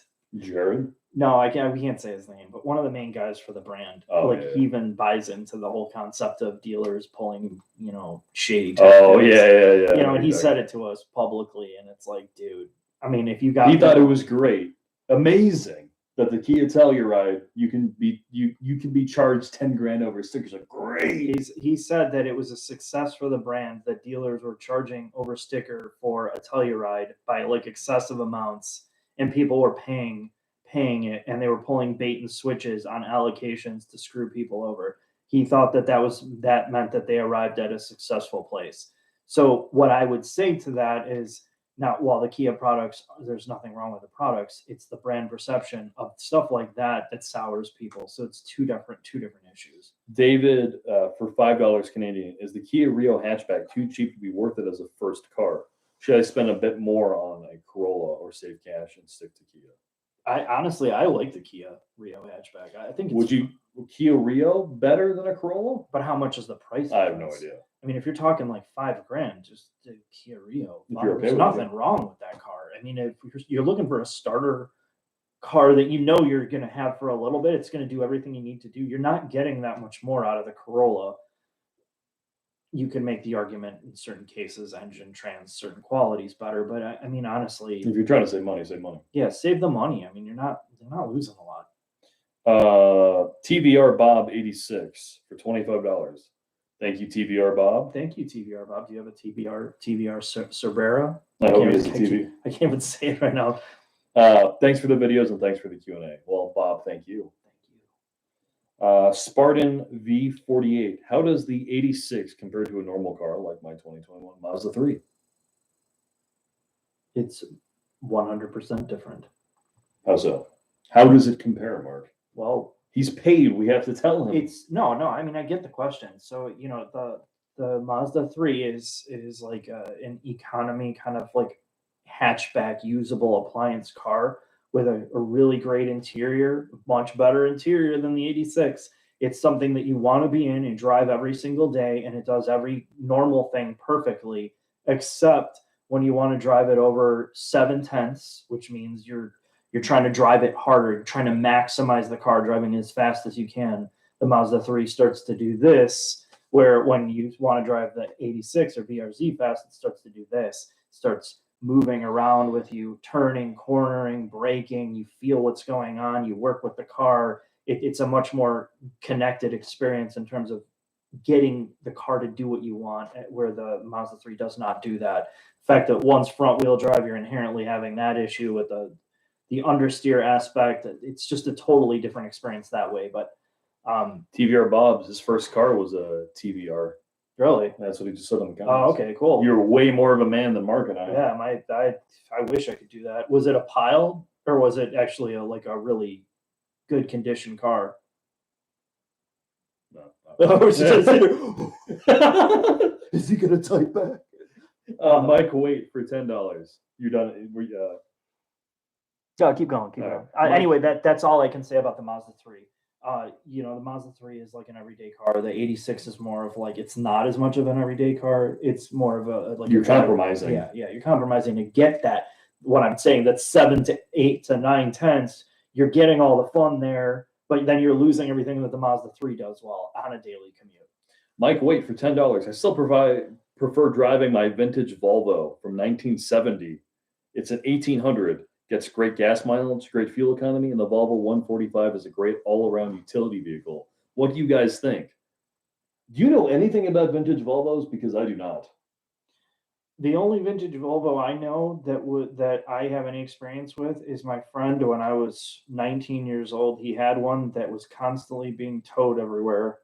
That thing was so rusted out. I got so many cuts from that thing every time I came up to it. And then I only know the vintage Volvo from the movie that we love with Russell Crowe, Unhinged. He's chasing her around in a Volvo the whole time. No, I honestly couldn't tell you because I didn't grow up with those cars. The only examples that I knew of were total piles. Like literally, they had a cool factor. Everybody was trying to restore them and get them working right, and they never made it there. So that was my experience, and that means nothing. Last 4 questions that we have. We'll get through this. Eric Schultz, a shop in my area specializes in selling cars with salvage titles. They've been in business for 8 years. They have good reviews online. Is this a bad idea? I think that the thing with salvage titles is you also have to be careful with insuring them. So that's something that you're going to want to do your research on in terms of loans and stuff. Banks are real finicky about some banks won't even give you money for salvage title cars, so you have to come in with cash depending on the value and what it is. And then insurance companies might have a surcharge or not insure you at all. So those are like the preliminary things, but it depends on what it was salvaged for too. You know, if it was like drowned in a hurricane, yeah, I would not do it. you're not risky. You're risky because you've always had new cars. Yeah, but if I bought used cars too, I would Yeah. buy the nicest thing I could afford. If you're gonna buy a car and you spend an ass load of money, But some people like the hunt of like deals and like finding are a you diamond, Todd with 3Ds? a diamond in the rough. I mean, I get it. I've never done it. I've never done it, but there's not because it says salvage doesn't mean it's trash. You know what I mean? Like not every car is a turd. Except when it's flood damage, that's the Well, best. again, you're right. The salvaged is a broad term for multiple things. So If you fix it yourself, like the guy who gave us Peter, who gave us a ZR1, Mhm. they own a body shop. Right. He will fix cars that got salvaged or like ridden off, and he will fix it personally. Yeah. Great. that's different. Yeah. Again, it's not a black and white answer, and it depends on the car and the scenario. But cover your ass. Make sure if you find one you really like, find out what its issue was and what it was done and who fixed it or what the deal was, and make sure you're covered on insurance, and then of course, financing, or you have your own money for it. These are questions that were asked. There's only a couple left, so we'll get through these. Ray Z for $5. Thoughts on the GLA 45? I think it's a cool car. All right. I would totally rock that thing. I think it's one of the coolest Mercedes that they make. I don't know why. I think it's got an alt image for them. It's not the traditional like boring ass like E-Class things, and No, I agree with you. I think there could be. It's like the cool sleeper car that's more mature. It's like the alternate to like a Golf R almost. Yeah. Boris for $10. Thanks for the channel and great work, Boris. Thank you for the $10. If you ever have a chance, please test drive an Audi TT. If we ever get one in the fleet, sure. Yeah, the newer ones. Like I honestly I never drove the new one. The only one I ever had experience with The was old the shitty Jetta one. Pile. Yeah, Yeah. the one that was just like got that reputation for that car trashed. But everybody says that TT is really cool. JDM Watt for $10. Thank you, JDM. Yo, huge fan. I've been waiting on my 2021 Mach 1 handling pack 6-speed manual since 5/15. Estimated delivery date is 12/27. Jeez, man. That's a That long time. behind? Yeah. I'm On a refusing to Mach pay. 1? Yeah, on a Mach 1. I've been refusing to pay anything over sticker. I'm impatient. Well, if Ford ever gives us one, we'll do a video on it. But I drove it at Road America. It's a lot of fun. Don't pay over sticker. Yeah. Well, you said you didn't like it. I didn't like it as much as the 350. Well, yeah, obviously, but I mean, how much better is it than like a GT? It just has the suspension off a 350. So it has all of the connect. Basically, you don't need to modify the car. But it's got a TR6060, doesn't And it? a great gearbox. yeah. What is the trans in it? It's the same one it's the Tremec. It's right out of the 350. So what's wrong with it? You don't have 8250 to deal with. Oh, Yeah, you lose 750 RPM and it loses that top Vibration? end. Yeah, the vibration, the crazy noise. okay. What's the price difference though? It's the same price. They're the same price. Yeah, you save like $500 or But $1,000. you don't get an engine that blows up. Exactly. That's the one part. To me, that is the perk. You get more torque and your engine isn't going to pop. You can beat a 5-liter into the ground and they still run. So it's a great car. It's a great car. It's just not a 350. You don't make any sense. You don't get the seats out of the 350. You get the worst Recaros. You get the standard Mustang Recaros. And you don't get a motor that revs to 8250. What good's a motor that revs to 8250 if it shakes itself to death? Because you put on your beer goggles and you're doing 160 miles an hour into Canada corner and your brakes don't fade out. It sounds amazing. Yeah, no, okay. You're paying the risky price of the experience in that car. I agree. I think it's an amazing car. I just think the Mach 1 is like that's the real car that you're gonna buy to keep because it's gonna work. Exactly. I mean, that is you buy your Mach 1, regardless of how you think it looks. Some people think it looks ugly. I think it looks like something your son would probably love. Looks cool. Yeah, my Your 13 Your kids. 13 kids. Yeah. Something a kid would like. It's anyway. You'll love that thing. I'm sure you will. Last two questions. Fady for $5 just want to say I love your channel, especially the mechanical impressions in the shop. Fady, thank you for the $5. Thank you. I am glad you enjoyed that. And the last question of the evening. Are we at 10 yet? We're over. Oh, 10. wow. But we're close. I have to get on a flight tomorrow. Oh, that's right. Yeah, I got to go to Moab for the Grand Cherokee. Jack's like, hey, Ben, you want to come with me? I'm like, no. Pass on that one, bro. Cherokee, cool. Too bad it's not the Cherokee, the little Belvedere one. What's the Cherokee that's by us? The mini one? Yeah, I don't remember. The Cherokee disaster. Yeah. For $5, what could be a good Honda Element replacement? Oh, man, not much. That thing stands alone. He used 265,000 miles on his. There's nothing like Forerunner. it. Some Toyota yeah, pile. Forerunner, right? Yeah. I mean, you're not going to find anything close to that, dude. I mean, you had to go to like Bugatti. something smaller would be like the Soul, I guess. No, even the Soul's not like that. Not much. Yeah, Forerunner. That's sad because that's like a tank compared to the. And the very, very last question that just squeaked in. What is the consensus on the new TNG platform? Do you guys think the upcoming Forerunner and Tacoma will be competitive? Yes. Oh, it's going to be great. I mean, they have the most money in the world to develop those things. I mean, that's what we're getting from the engineers. You know, these platforms, at least on the Forerunner and the Land Cruiser, they spent endless amounts of money to make sure that they were not going to F up their, I don't even know, I'm not saying the F word because I exceeded my quota for the F word tonight. Their big thing is durability, reliability, quality, all the engineering speak for making sure they don't screw up the Forerunner and the Land Cruiser and the new, whatever the Lexus pile is. What is it? The LX 5.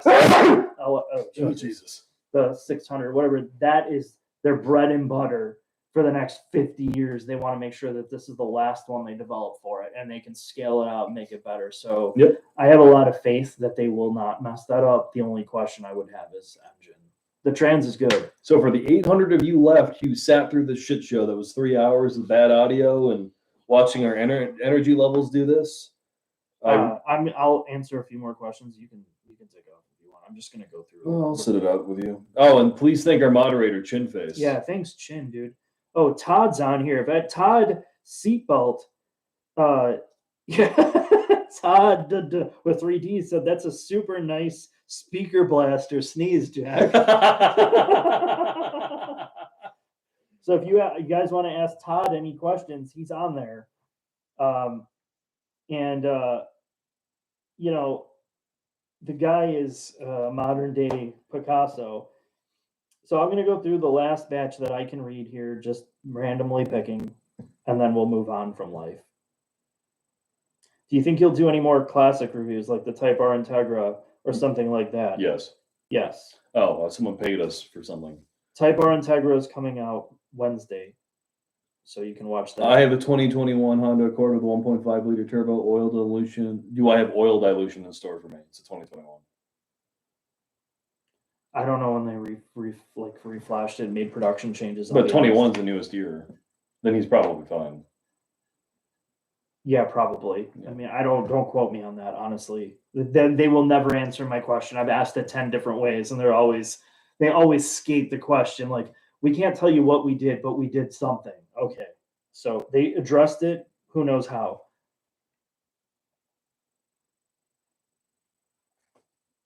Most of you guys, thank you so much for coming on here. Sorry, the headphone users for Jack's sneeze. This guy just doesn't think about you in your ears. I think there's a lot that we could be talking about, and we'll save it for the next one. We're going to do one to wrap up the year. Yeah, we're going to do one more at the end of the year in December. So the last thing is this thing that I'm wearing.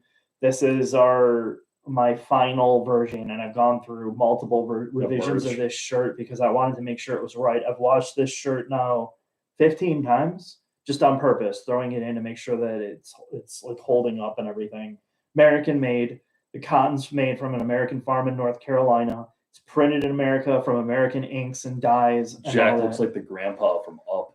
Yeah, he's all pissed off. He's got to go to Moab.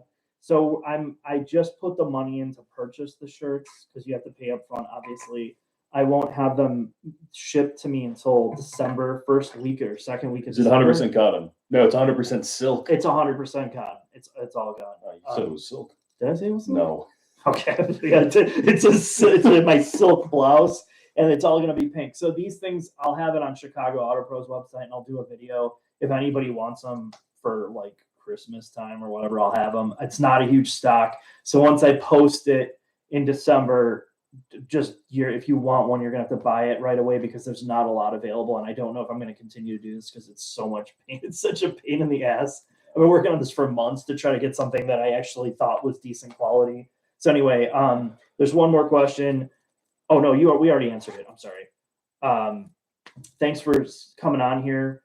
Thanks for everything. And we'll catch you guys soon. All right. Thanks, guys.